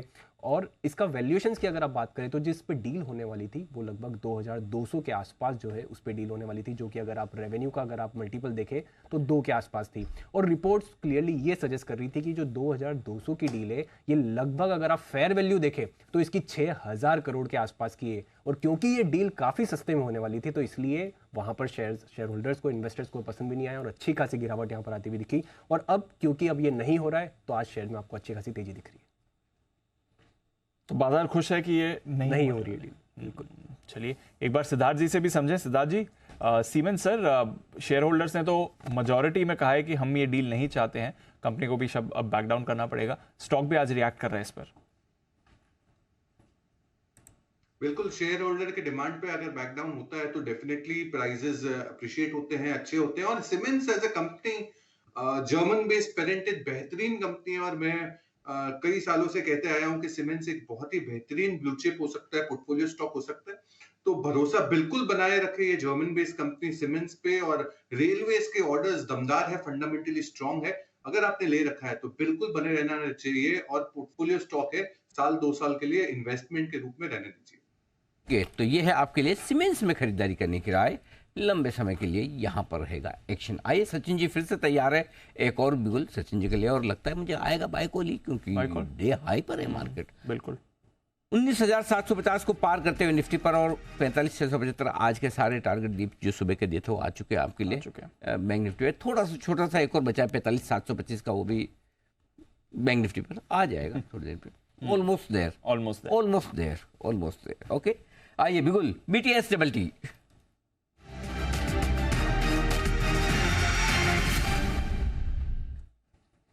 बताएं सर। अनिल जी, फ्राइडे के सेशन में भी इसी ने एक लिफ्ट ऑफ दी थी एंड मुझे लग रहा है अभी भी यही बड़ा कंट्रीब्यूटर है पिछले 15 मिनट का। रिलायंस में वापस एक अच्छा ब्रेकआउट हुआ है एंड जिस तरीके से ये पोजीशन हुआ है मुझे लग रहा है वापस एक 2620 के आसपास की चाल यहाँ पर बननी चाहिए। तो यहाँ पर रिलायंस इंडस्ट्रीज के फ्यूचर्स में खरीदारी करने की सलाह होगी। स्टॉप लॉस आपको यहाँ से लगभग अराउंड 2542 के आसपास लगाना है एंड ऊपर मुझे लग रहा है 2620 के आसपास जैसे ही काउंटर पहुंच जाता है 1 से 2 दिनों में, वहीं पर मुझे लग रहा है पोजीशंस को रिव्यू करना चाहिए। इनफैक्ट वो पर्टिकुलर लेवल भी एक काफी बड़ा मेजर ब्रेकआउट जोन है। मंथली चार्ट पे अगर हम देखें तो मुझे लग रहा है वो अगर लेवल निकल जाता है तो काफी बड़े टारगेट्स वहां पर अनलॉक होंगे। बट फिलहाल ट्रेडिंग के लिए से 2620 के टारगेट के लिए यहाँ पर अभी भी लॉन्ग पोजीशंस ऐड करने की सलाह होगी। रिलायंस मूव कर रहा है और निफ्टी को भी ऊपर ले जाने में बड़ा योगदान रिलायंस की तरफ से भी आ रहा है। फ्रेश डेज हाई पर आपको रिलायंस ट्रेड करते हुए दिख रहा है, फ्रेश डेज हाई पर आपको निफ्टी भी इस समय ट्रेड करते हुए दिख रहा है। तो रिलायंस का योगदान बाजार को मूड सुधारने में काम कर रहा है। बट इस बीच यूपीएल की इन्वेस्टर प्रेजेंटेशन अपलोड हुई है और अनिल जी आगे के आउटलुक को लेकर थोड़ी उनको चिंता है। तो जो अभी आप बात कर ही रहे थे, केमिकल कंपनीज अगले 2 क्वार्टर्स के लिए स्ट्रगल करती हुई दिख सकती हैं। ये कह रहे हैं कि अगले क्वार्टर यानी कि Q2 जो करंट क्वार्टर है उसमें डिमांड वीक ही रहेगी। रिकवरी ये सेकंड हाफ में एक्सपेक्ट कर रहे हैं, यानी कि अक्टूबर ऑनवर्ड्स ये रिकवरी एक्सपेक्ट कर रहे हैं। बट अक्टूबर तक कंपनी कह रही है कि थोड़ी डिमांड में इन्हें परेशानी दिख सकती है। ये है। दूसरा ये बोल रहे हैं कि एक तो चैनल डीस्टॉकिंग और दूसरा चाइना की तरफ से अग्रेसिव कंपटीशन आपको आते हुए दिख रहा है, तो उससे भी बाजार में असर पड़ रहा है। तो आगे की स्लोडाउन की गाइडेंस है, एबिटा गाइडेंस इन्होंने अपनी थोड़ी घटाई है, उसका भी इंपैक्ट आते हुए दिख रहा है। तो यूपीएल की तरफ से थोड़ी सुस्त गाइडेंस के आसार आपको क्लियरली आ रहे हैं कंपनी की तरफ से। बिल्कुल, तो गाइडेंस थोड़ी सी कमजोर, हालांकि स्टॉक इसीलिए ऊपर आया कि नतीजों के पहले थोड़े शॉर्ट्स बने हुए थे, लेकिन नतीजों के पहले लॉन्ग्स बने हुए एक स्टॉक में जिसमें आमतौर पर रिजल्ट के पहले कभी कुछ होता ही नहीं, रिजल्ट के दिन भी शायद ही कभी और रिजल्ट के बाद तो बिल्कुल भी नहीं होता। फिर भी ये स्टॉक जबरदस्त एक्शन में और रिजल्ट के पहले तो भरपूर डे हाई पर है, सर, वीकली हाई पर, मंथली हाई पर, लाइफ हाई पर। आशु जी के लिए रिजल्ट आने के पहले ही डे हाई 52 हाई पर पहुंच चुका है और आपकी नजरें इनायत होती होती बची है उस पर। अनिल जी SBI है आई थिंक। SBI तो कई बार आप अपना मतलब सरेआम अपना प्रेम आप जता चुके हैं। हाँ, एक मिनट, हिमांशु जी गेस करना चाहते हैं जी। हिमांशु जी। अनिल जी, मैं आशु जी को हिंट दूंगा कि अभी आपने ही उसका जिक्र भी किया था जब उन्होंने 6 स्टॉक्स की लिस्ट दी थी। 6 स्टॉक गो टू हेल वाला। चलो अच्छा हेल तो नहीं है, लेकिन उसी की बिरादरी का है मतलब। बताया सर। भेल अनिल जी, भेल। फिर तो भेल तो आपने बोला था ना, घेल भेल सेल, ये तीनों बोले। वो तो आपने बोल दिया, आपने बोला नहीं है। हाँ जी।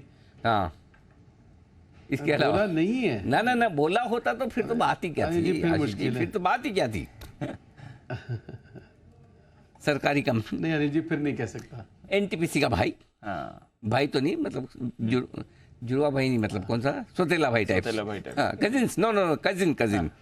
Power grid. हाँ, हिमांशु जी बताना चाहते हैं, निकल गया आप तो मुंह से। ओके। कौन सा, यही बताना चाहते कोई और?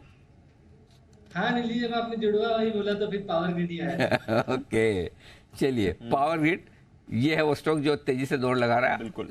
उसके अनुमान बताना चाहते हैं बंसल जी ने हाथ खड़ा किया। आशीष रुकिए, आप बंसल जी बताना चाहते हैं जी। बंसल जी बताएं।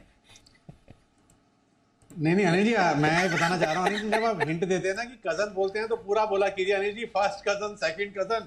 ओ, आशु जी फॉर्म में नहीं अनिल जी, उनको समय लग रहा है। फर्स्ट कजन, सेकंड कजन पूरा बोला कीजिए अनिल जी। अब इंग्लिश में बोल रहे हैं, हिंदी में तो भाई भाई होता है अनिल जी, इंग्लिश में बदल जाता है। आशु जी को कोई कुछ कहेगा नहीं, मैं बता रहा हूँ।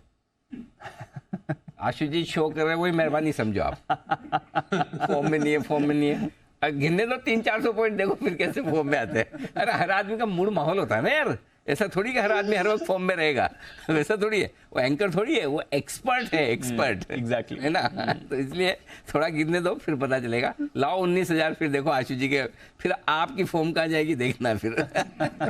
आइए, तब तक आशीष हमारे साथ तैयार है पूरी फुल फॉर्म में पावर ग्रिड के नतीजों का अनुमान बताने के लिए। आशीष बताइए सर। बढ़िया नतीजे आ रहे हैं, खासतौर पर अगर आप देखें तो टॉप लाइन में अच्छा 9% का इजाफा आपको पिछले साल के मुकाबले यहाँ पर देखने को मिलेगा।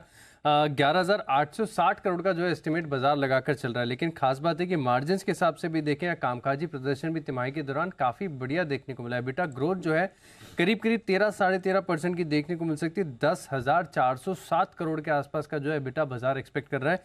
ग्रोथ काफ़ी बढ़िया, और मार्जिन्स के लिहाज से भी देखें तो पिछले साल 85% के जो मार्जिन्स थे, इस बार बढ़कर करीब 88%, राउंड फिगर आपको बता रहा हूँ, 88% के बेटा मार्जिन यहाँ पर देखने को मिल सकते हैं। मुनाफे में भी ग्रोथ है, हालांकि लो सिंगल डिजिट ग्रोथ है, 5% की ग्रोथ यहाँ पर देखने को मिल सकती है। 3,801 करोड़ से बढ़कर करीब 3,991, करीब 4,000 करोड़ के आसपास का जो आंकड़ा है वो यहाँ पर देखने को मिल सकता है। आगे केपेक्स गाइडेंस क्या होती है कंपनी की तरफ से, यहाँ पर आपको खास नज़र रखनी है। लेकिन सभी आधार पर अगर आप देखें तो नतीजे तो बढ़िया आ रहे हैं। तो नतीजे तो बढ़िया आने वाले हैं पावर ग्रिड की तरफ से। और पावर सेक्टर में ही बड़ी तेजी बनी हुई है। पावर ग्रिड आपको एक्शन में, एनटीपीसी बैक टू बैक नतीजों से पहले तेजी में था, नतीजों के बाद तेजी में। अभी भी एनएचपीसी पर 2 करोड़, 2.25 करोड़ शेयर्स की बड़ी ब्लॉक डील आपको होती हुई दिख रही है, वो स्टॉक भी एक्शन में आ रहा है। पूरा पावर स्पेस ही आपको नई जान इस समय दिखा रहा है। एक बार सिद्धार्थ जी से भी पावर सेक्टर पर राय ली जाए। सिद्धार्थ जी, नंबर्स पर भी रिएक्शन आ रहा है, नंबर से पहले, नंबर्स के बाद भी मूव आ रही है, बाकी सारे शेयर्स में भी एक्शन चल रहा है। चल क्या रहा है सर पावर सेक्टर में? पहले तो दीप, आप पे अनिल जी का पूरा असर है, क्योंकि अब आपकी भी मेमोरी एकदम अनिल जी जैसी शार्प होते जा रही है। क्योंकि पिछले हफ्ते ही पावर पे ही मैंने चर्चा की थी, सिट की सिप में पावर पैक बास्केट लेके आया तो आपको शायद याद रह गया है कि पावर क्षेत्र हम क्लोजली कवर कर रहे हैं। और आप एकदम सही कह रहे हैं कि पावर स्पेस काफी मजबूत दिख रहा है यहाँ से। और पावर पैक में 4 कंपनियों के बारे में जिक्र किया था, JSW energy, Tata power, Kalpataru projects और TD पावर। तो पावर क्षेत्र में पावर जनरेशन कंपनियों में JSW एनर्जी और टाटा पावर हमें टॉप पिक लगता है, और इस पे जरूर खरीदारी कर सकते हैं positional to long term perspective से।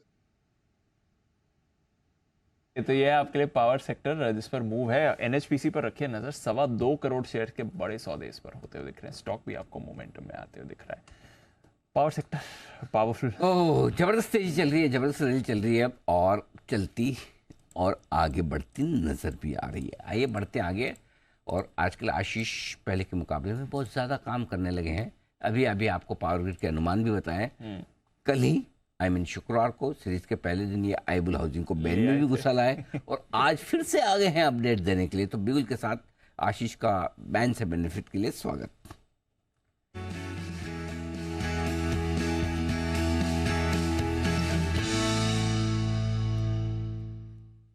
आशीष, हर रोज सीरीज की शुरुआत में आपके पास कुछ न कुछ होता है? 2-3 महीने हो गए, रोज अपडेट आती है। अच्छा। हाँ। ओहो। और इस बार तो लिस्ट डबल हो रही है। एक स्टॉक है हमारे पास, एक और स्टॉक एंट्री कर रहा है, बाहर निकलेगा तो इसका सवाल नहीं। इंडियाबुल्स हाउसिंग फाइनेंस एंट्री किया है, कुछ दिन तो पक्का बना ही रहेगा। अभी भी पोजीशन 96% है, 96% स्टॉक को बना ही रहना है। एक और स्टॉक है जिसमें आज काफ़ी बड़ा मूव देखने को मिला है, पिरामल एंटरप्राइज। यहाँ पर देखें तो पोजीशंस काफ़ी ज़्यादा बड़ी हैं, 110% हो गई है मार्केट वाइड पोजीशन लिमिट। और काफ़ी देर से मैं देख रहा हूँ पोजीशंस घट नहीं रही है, बिल्कुल 110 के आसपास ही स्टेबल है।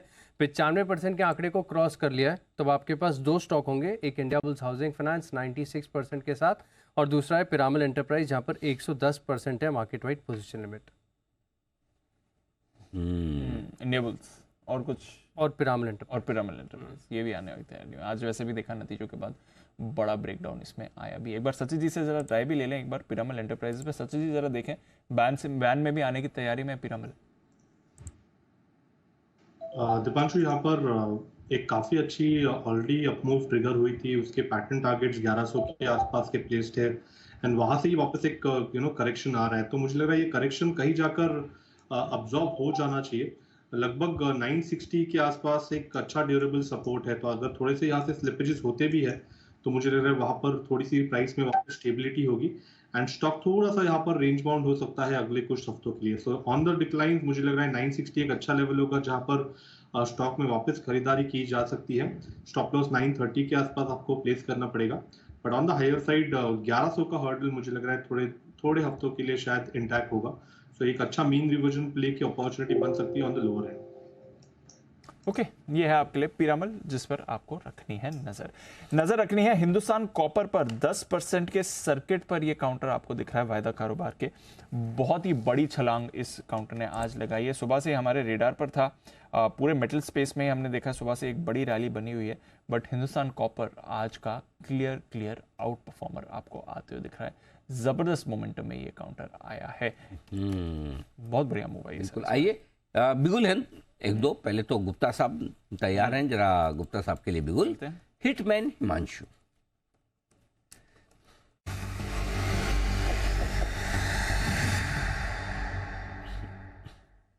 गुप्ता साहब बताएं सर।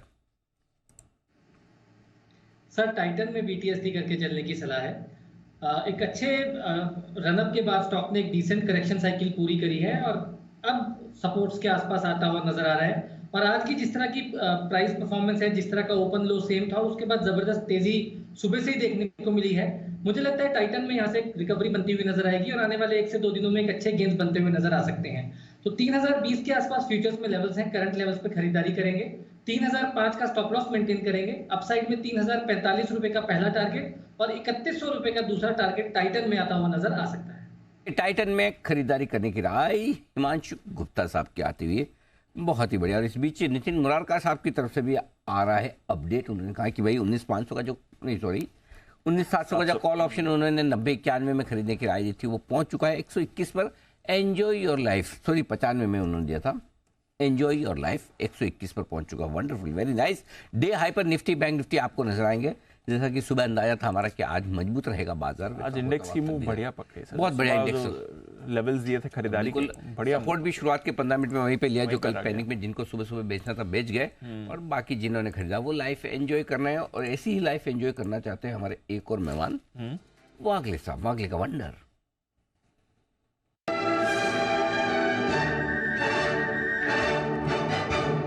जी वागले साहब बताएं सर।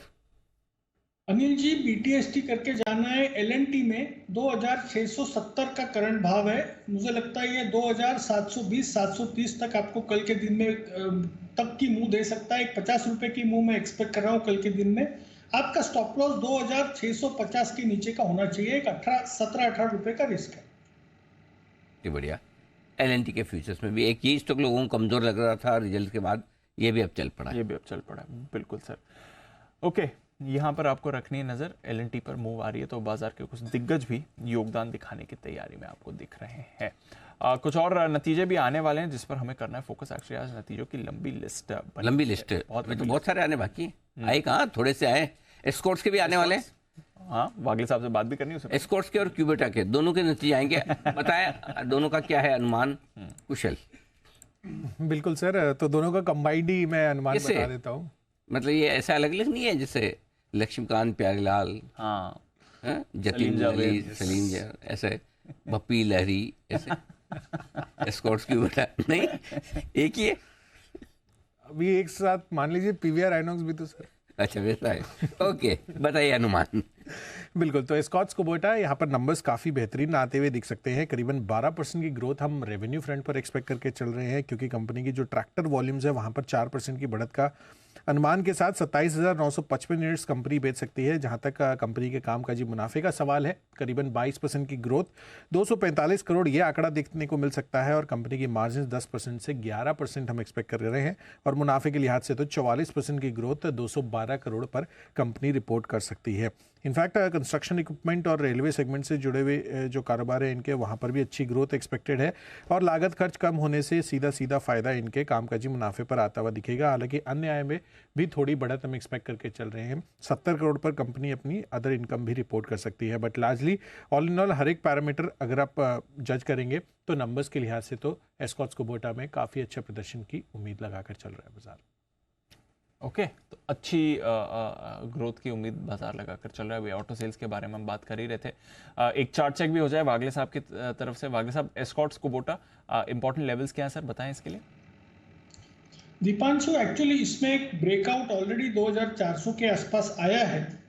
तो यहाँ पर एज ए ट्रेड 1-2-3 दिन के लिए मैं थोड़ा सा करेक्शन के लिए वेट करूंगा, लेकिन पोजिशनली मेरा इसमें 3000 प्लस का टारगेट है। Positionally could be a month, 1 से 1.5 महीने का व्यू है, तो उसके लिए तो बाय करना है। लेकिन थोड़ा सा नीचे अगर मिलता है 2450-60 ये रेंज में, यहाँ से 50-70-100 रुपये नीचे, कह नहीं सकता आएगा या नहीं आएगा, लेकिन वो सही लेवल होगा 2400 के नीचे के स्टॉप लॉस से। ओके, तो 2400 के नीचे का स्टॉप लॉस लगाइए।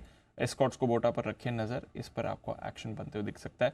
ऑटोज आज वैसे भी बाजार का एक फ्लेवर बने हुए हैं, बट मैरिको में थोड़ी कमजोरी आ रही है, 2.5% नीचे है। एक बार सिद्धार्थ जी से राय लेनी है। सिद्धार्थ जी, मैरिको अगर आपका व्यू है इस पर, क्योंकि नंबर्स तो इनके ठीक आए थे, मार्जिन तो बल्कि अच्छे ही आए थे, मैनेजमेंट की कमेंट्री भी मार्जिन पर ठीक है, बट बाजार को ओवरऑल परफॉर्मेंस उतनी पसंद नहीं आई है मैरिको की। क्या व्यू रखना है सर? देखिए दीप, मेरे हिसाब से तो मैरिको पे बने रहना चाहिए। हालांकि अभी जो एफएमसीजी के नतीजे इस क्वार्टर में हमने देखे हैं, मतलब Q1 के, इसमें काफी मिक्स बैग दिख रहे हैं, बहुत ज्यादा एक्साइटिंग नहीं दिख रहे हैं। बट मैं अभी भी ये उम्मीद रख रहा हूँ कि सेकेंड हाफ मैरिको का हमेशा स्ट्रांग रहता है, क्योंकि विंटर सीजन में मैरिको में जो इनके ऑयल के जो प्रोडक्ट्स है, ये जो पोर्टफोलियो है, यहाँ पे स्ट्रेंथ रहता है। साथ ही साथ हम एक स्ट्रॉन्ग ट्रैक्शन एक्सपेक्ट कर सकते हैं मैरिको में सेकेंड हाफ में। अगर आपने ले रखा है तो आप बने रह सकते हैं इसमें। बट अगर टॉप पिक की बात करूं एफएमसीजी समूह में, तो टॉप पिक रहेगा HUL followed by Tata consumer, ITC हालांकि हमारा टारगेट हो चुका है, बट ITC भी फंडामेंटली काफी स्ट्रांग है। बट मैं कहूंगा कि मैरिको अगर आपने ले रखा है तो बने रहना चाहिए। तो मैरिको अगर ले रखा है तो बने रहिए, वरना फिर अगर आप देखें तो थोड़े और आपके पास विकल्प है इस पूरे स्पेस में। बट मूव एक और सिद्धार्थ जी के फेवरेट स्टॉक पर आ रही है, और वो है NCC। 160 के लेवल पर आ गया है NCC, जबरदस्त मोमेंटम में है, कुछ नए ऑर्डर्स की भी यहाँ पर बात हो रही है। सिद्धार्थ जी, 160 पर NCC, कुछ टारगेट रिवाइज करने हैं इस पर सर? देखिए दीप, आपको मैं याद करा दूं कि अनिल जी के बर्थडे के दिन पे NCC मैंने एज ए स्पेशल पिक दिया था, और तब मैंने जो टारगेट दिए थे 143 के करीब के टारगेट दिए थे, जो अचीव हो चुके कई अच्छे तरीके से। तो और मैं मानता हूं कि अभी भी अगर अपने फ्रेश टारगेट्स की बात करूं तो हमारे फ्रेश टारगेट्स आने बाकी हैं। बट मैं अभी भी ये कहूंगा कि बहुत ही बेहतरीन कंपनी है लॉन्ग टर्म पर्सपेक्टिव से। 45,000 करोड़ के ऑर्डर बुक है, बहुत ही स्ट्रॉन्ग ऑर्डर बुक है रोड्स, हाईवेज, वाटरवेज के कंस्ट्रक्शन में। तो ये इंफ्रा कंपनी में जहां पे मेरा कॉन्फिडेंस एक L&T पे बहुत अच्छा बरकरार रहा है, दूसरी कंपनी अगर इंफ्रा की कोई होगी जहां पे कॉन्फिडेंस है वो है NCC। तो बिल्कुल बने रहे और इसको छोड़िएगा मत। छोड़ना नहीं, पकड़ के रखना, और बार बार लगातार पकड़ के रखा है सिद्धार्थ जी। इसके लिए तो यार मतलब आप बधाई के पात्र हैं 100%। बिल्कुल, इसमें कोई सवाल ही नहीं। मतलब किसी भी लेवल से एक भी बार सिद्धार्थ जी मतलब हिले डगमगाए नहीं। ये बिल्कुल ऐसे ही मामला है जैसे 1100 रुपये से LNT, यस इनका बड़ा भाई हो गया एक तरह से। हाँ, LNT मतलब exactly. इसी स्पेस की दोनों ही कंपनियां, Correct. बड़ी चाहिए तो LNT पकड़ के रखो, छोटी चाहिए तो NCC पकड़ के रखो। 60-70 रुपये से 60-65 रुपये 55 रुपये से लगातार रिकमेंडेशन, हेड्स ऑफ। बहुत ही बढ़िया कॉल था, वन ऑफ द बेस्ट, इसमें कोई डाउट ही नहीं। जी सिद्धार्थ जी।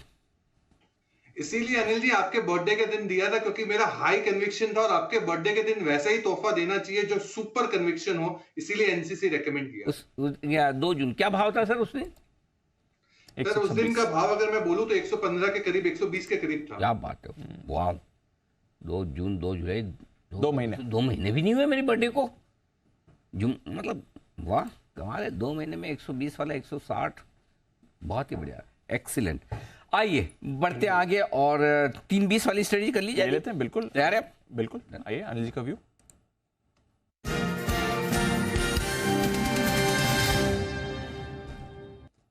सर कुछ नहीं बदला है, अमेरिकी फ्यूचर्स में हल्की आपको मूव दिख रही है, कुछ ज़्यादा बड़ा एक्शन नहीं है। यूरोप के बाजार भी ठीक ठाक मूड में है और रुपया भी आपको फ्लैट एकदम दिख रहा है, तो कुछ बड़ा एक्शन नहीं। ग्लोबली हम डेज हाई पर हैं सर, बताएं क्या करके जाना है।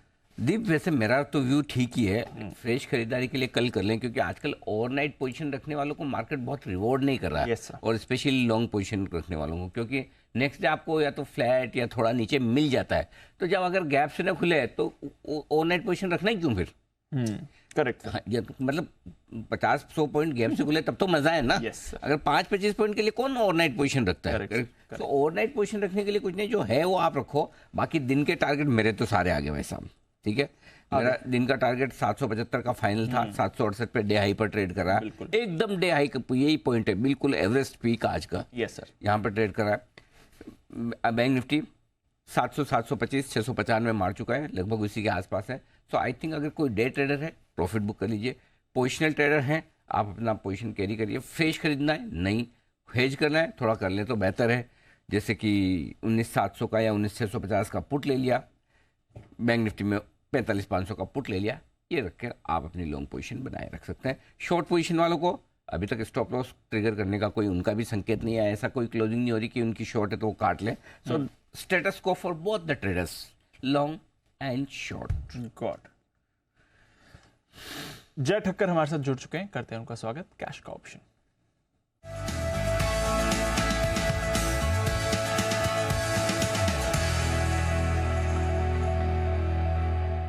स्वागत है जय, गुड आफ्टरनून, बताएं क्या करना है इस समय। Good afternoon to you Deepanshu and good afternoon to you Anil ji. Deep आज कैश का ऑप्शन का भी 3 साल खत्म हुए, जैसे हमने शुक्रवार को बात की थी और सुबह निफ्टी का कॉल दिया, उसमें एक अच्छा मुनाफा देखने मिला है। सो क्वाइट हैप्पी कि जो दिन 3 इयर्स कंप्लीट हो रहे हैं वो दिन एक अच्छा मूव हमें देखने मिल रहा है मार्केट में। 206 का दूसरा टारगेट था दीप और 198 का हाई लगाया है, तो एक अच्छा मोमेंटम वहाँ पे आते हुए देखने मिला। अब जो मेरा स्टॉक अभी जो मेरा है रिकमेंडेशन वो स्टॉक रिकमेंडेशन है दीप, यानी यहाँ पे मैं बंधन बैंक पर एक मेरा पॉजिटिव व्यू है। सो इसका 225 के स्ट्राइक का दीप कॉल ऑप्शन खरीदने की मेरी सलाह है। एंड वो ट्रेड कर रहा है लगभग 8 रुपये 80 पैसे 8 रुपये 90 पैसे के रेंज में, 8.8 8.9 के रेंज में ट्रेड कर रहा है बंधन बैंक का 225 के स्ट्राइक का कॉल ऑप्शन। इसको खरीदे, यहाँ पे शॉर्ट कवरिंग में एक्सपेक्ट कर रहा हूँ फर्दर। एंड मेरा इसके टारगेट्स जो ऊपर की तरफ दीप बनकर आ रहे हैं, तो फर्स्ट टारगेट विल बी 12.7 12 रुपये 70 पैसे, दूसरा टारगेट बनता है 15.9। सो 12.7 15.9 ये 2 टारगेट्स के लिए खरीदना है। यहाँ पे आपको जो स्टॉप लॉस लगाना होगा दैट वुड बी एट 5.7 5 रुपये 70 पैसे का एक स्टॉप लॉस लगाकर बंधन बैंक का 225 के स्ट्राइक का कॉल ऑप्शन खरीद के चले दीप। यहाँ से मुझे ऐसा लग रहा है कि even if market remain sideways, Nifty के मेरे 17,750 800 के टारगेट्स मैंने मॉर्निंग में कहे थे, 19,750 800 के, वो लगभग हमें आते हुए देखने मिले। बैंक निफ्टी लाइकवाइज दी 45,500 से लेकर 45,800 टू 900 के रेंज में ट्रेड कर सकता है 1-2 दिनों के लिए। एंड उस लिहाज से मुझे ऐसा लग रहा है कि वहाँ पे ज़्यादा मूवमेंट आया ना है, बट ICICI बैंक, बंधन बैंक, इसमें एक अच्छा मोमेंटम देखने मिल सकता है। ओके, ICICI बैंक और बंधन बैंक दिखा सकते हैं तेजी, और जिसमें मैं यहाँ पर कॉल ऑप्शन खरीदने की राय 225 वाला 9 रुपये के आसपास आपको करनी है खरीदारी। और जैसा कि जय बता रहे हैं, जय की भी आज 3rd हैप्पी बर्थडे है कैश का ऑप्शन की। जय बहुत बहुत बधाइयाँ, आज ही रखिए। थैंक यू जी अनिल जी, आज अनिल जी आज कैश का ऑप्शन का 3 साल खत्म हुआ अनिल जी, और मुझे बराबर याद है कि मेरा बर्थडे जो कल है अनिल जी, तो हमने शुरुआत की थी कैश का ऑप्शन की। आपका बर्थडे कल है? जी अनिल जी। तो कल तो आप छुट्टी पे रहेंगे फिर, इसका मतलब? हाँ, बिल्कुल बिल्कुल। हाँ, क्या बात कर रहे हो? अरे गजब, कैसे हम विश नहीं करेंगे फिर? ऐसा होगा जो आदमी आता नहीं है ऑफिस, हम उसको विश ही नहीं करते। पूछ लो दीप को। हाँ, अगर आपको सबसे विशेष चाहिए तो हाँ,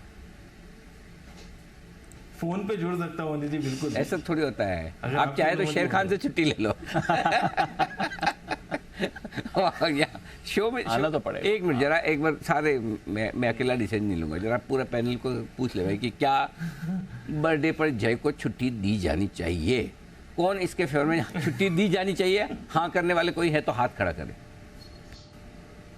बंसल जी, ओहो जय, आप तो नीचे करो।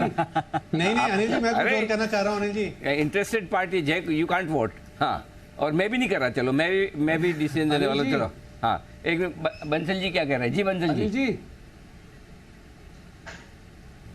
देखिए, मैं जय आपको ये बोलना चाह रहा हूँ कि यहाँ पर सब लोग बर्थडे के दिन सुबह जल्दी, मतलब कि टाइम से पहले आते हैं कि अनिल जी से बर्थडे विशेष ले पाए। नंबर 1 बिजनेस न्यूज चैनल पर आप अजीब वो छुट्टी कर रहे हो।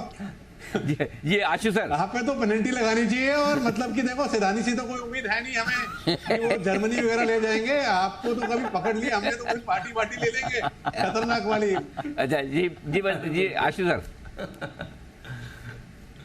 अनिल जी, मैं जय को बोल रहा हूँ कि मतलब ठीक है, फैमिली तो मतलब ऑब्वियसली है, बट मुझे लगता है अनिल जी कुछ भी हम कर लें, जो सबसे बड़ी फैमिली है हमारी वो जी बिजनेस व्यूअर्स की है। yes. तो अनिल जी उस दिन उनसे छुट्टी लेना, बर्थडे वाले दिन अगर सेलिब्रेशन मूड हो तो उनके साथ सेलिब्रेट करना चाहिए। अनिल जी बिल्कुल भी छुट्टी नहीं बनती है। हाँ, ये भी सही बात है। जी सिद्धार्थ जी बोलिए। अनिल जी, बिल्कुल जय को आना चाहिए ऑन स्क्रीन और बर्थडे विशेस के लिए। और दूसरा अनिल जी, इनको लाने के लिए थोड़ा सा आपको वो गाजर दिखाना पड़ेगा, फाफड़ा जलेबी दिखाइए तो आ जाएगा। फाफड़ा जय क्या है अभी आजकल? फाफड़ा जलेबी उनको कुछ ऐसा क्या कहते हैं उसको, कोपी लुआक, वैसे कुछ इंटरनेशनल हाईफाई चाहिए, छोटी मोटी चीजों से जय मानने वाले दिए। लेकिन चलिए, एडवांस में आपको बधाइयाँ जन्मदिन की, बहुत बहुत। और एक बार फिर से बधाई इस बात के लिए भी कि कैश का ऑप्शन के पूरे 3 साल नॉन स्टॉप लगातार आपने पूरी की है। बिल्कुल, बाजार भी नॉन स्टॉप तेजी में है ही। जबरदस्त एक्शन रहा है। हफ्ते की शुरुआत थ्रू द डे थोड़ा सुस्त रहे, बट सेकंड हाफ और स्पेशली आखिरी 1.5 घंटे में बढ़िया एक्शन के साथ आप क्लोज आउट दिखा रहे हैं। डेज हाई के करीब बाजार बंद होने के तैयार है। 19,750 पर आ गया निफ्टी। एनटीपीसी फ्राइडे को भी टॉप गेनर था निफ्टी का 4% की गेन के साथ, आज भी टॉप गेनर है निफ्टी का 3.5% की गेन के साथ। नतीजों के बाद बढ़िया रिएक्शन। पावर ग्रिड, इसके नतीजे आ जाएंगे और बोनस पर भी विचार कर रहे थे, तो बोनस का भी आ सकता है इशू। 3% ऊपर ये बंद हो रहा है। ओएनजीसी भी जबरदस्त मोमेंटम में। टॉप 3 गेनर्स तीनों के तीनों आपके पीएसयू स्टॉक्स थे। टाटा ग्रुप से टाटा स्टील और टीसीएस दोनों में बढ़िया खरीदारी रही है। टाटा मोटर्स भी एक्टिव था 1.5% ऊपर। मारुति नंबर से पहले खरीदारी दिखाता हुआ। जेएसडब्ल्यू स्टील में भी आपने एक्शन देखा है। इसके साथ ही इन्फोसिस, एचसीएल टेक, इन दोनों में भी खरीदारी थी। ग्रासिम, रेड्डीज, बीपीसीएल, हीरो मोटो, एलटीआई, माइंट्री और टाइटन, यहाँ पर भी खरीदारी देखी है। निफ्टी के करीब 40 स्टॉक्स पॉजिटिव क्लोज हो रहे हैं, सिर्फ 10 नेगेटिव टेरिटरी में, जिसमें अपोलो हॉस्पिटल्स 3% नीचे, ब्रिटानिया 2% नीचे, HDFC life, Bajaj finance, Kotak, HUL, ITC, Bharti Airtel, यहाँ पर आपने थोड़ी कमजोरी देखी है। वायदा कारोबार की तरफ आइए, जबरदस्त मोमेंटम रहा है। हिंदुस्तान कॉपर में सर्किट लगाया था इसने 10% का और उसके ऊपर अब बंद हो रहा है 10.5% ऊपर। कोरोमंडल में 5.5% का उछाल था। आरईसी भी अच्छा एक्शन में था। इंडिया बुल्स हाउसिंग बैन में है, फिर भी बड़ी छलांग लगाता हुआ आज भी 4% ऊपर। आईडीएफसी फर्स्ट बैंक नतीजों के बाद 4% ऊपर। NMDC, Shriram finance, Laurus, ACC, Siemens, Astral, Bandhan bank, Balkrishna, IDFC limited, Atul, Ashok Leyland, ये सारे काउंटर्स अच्छी तेजी में थे। आज की गिरावट आई है नतीजों के बाद पीरामल एंटरप्राइजेस में। हालांकि बायबैक अच्छे प्रीमियम पर हो रहा है, बट बाजार ने आज स्टॉक को पनिश किया है, 1090 तक फिसलते हुए दिखा। सिंजीन में दबाव था। आरबीएल बैंक में कमजोरी थी। एमएनएम फाइनेंस नतीजों के बाद भी लुढ़का था, आज भी दबाव में दिख रहा है। मैरिको भी नतीजों के बाद 1.5% नीचे है। कोलगेट में गिरावट देखिए। United breweries volume D growth हुई है, इसकी श्रिंक हुए हैं वॉल्यूम, स्टॉक आपको कमजोर दिख रहा है। Divi's, Metropolis, Zydus life, IOC और डाबर, यहाँ पर भी आपने कमजोरी बनती हुई देखी है। कैश के भी कई सारे काउंटर्स थे जो आज आपको एक्शन में दिखे हैं। एसजेवीएन, एनएचपीसी, यहाँ पर आपने जबरदस्त मोमेंटम देखा है। BLS इंटरनेशनल 12% ऊपर था, IRFC 9% ऊपर, वेल्सपन इंडिया नतीजों के बाद 9% ऊपर था, CI automotive, MMTC, NCC, NBCC, HEG, Grindwell, shipping corporation, ये सारे काउंटर्स आपको खरीदारी में दिखे हैं। तो Anil ji, action pack day था, 1% ऊपर आपको स्मॉल और मिड कैप इंडेक्स दिखे हैं और करीब 0.5% की तेजी निफ्टी भी दिखाता हुआ। बिल्कुल, तो ये है आपके लिए पूरा का पूरा एक्शन भारतीय बाजारों का आता हुआ। आज एक मजबूत क्लोजिंग सेंचुरी मारकर निफ्टी बंद होता हुआ 300 पॉइंट, 350 पॉइंट सेंसेक्स और 150 पॉइंट पर बैंक निफ्टी की क्लोजिंग। आइए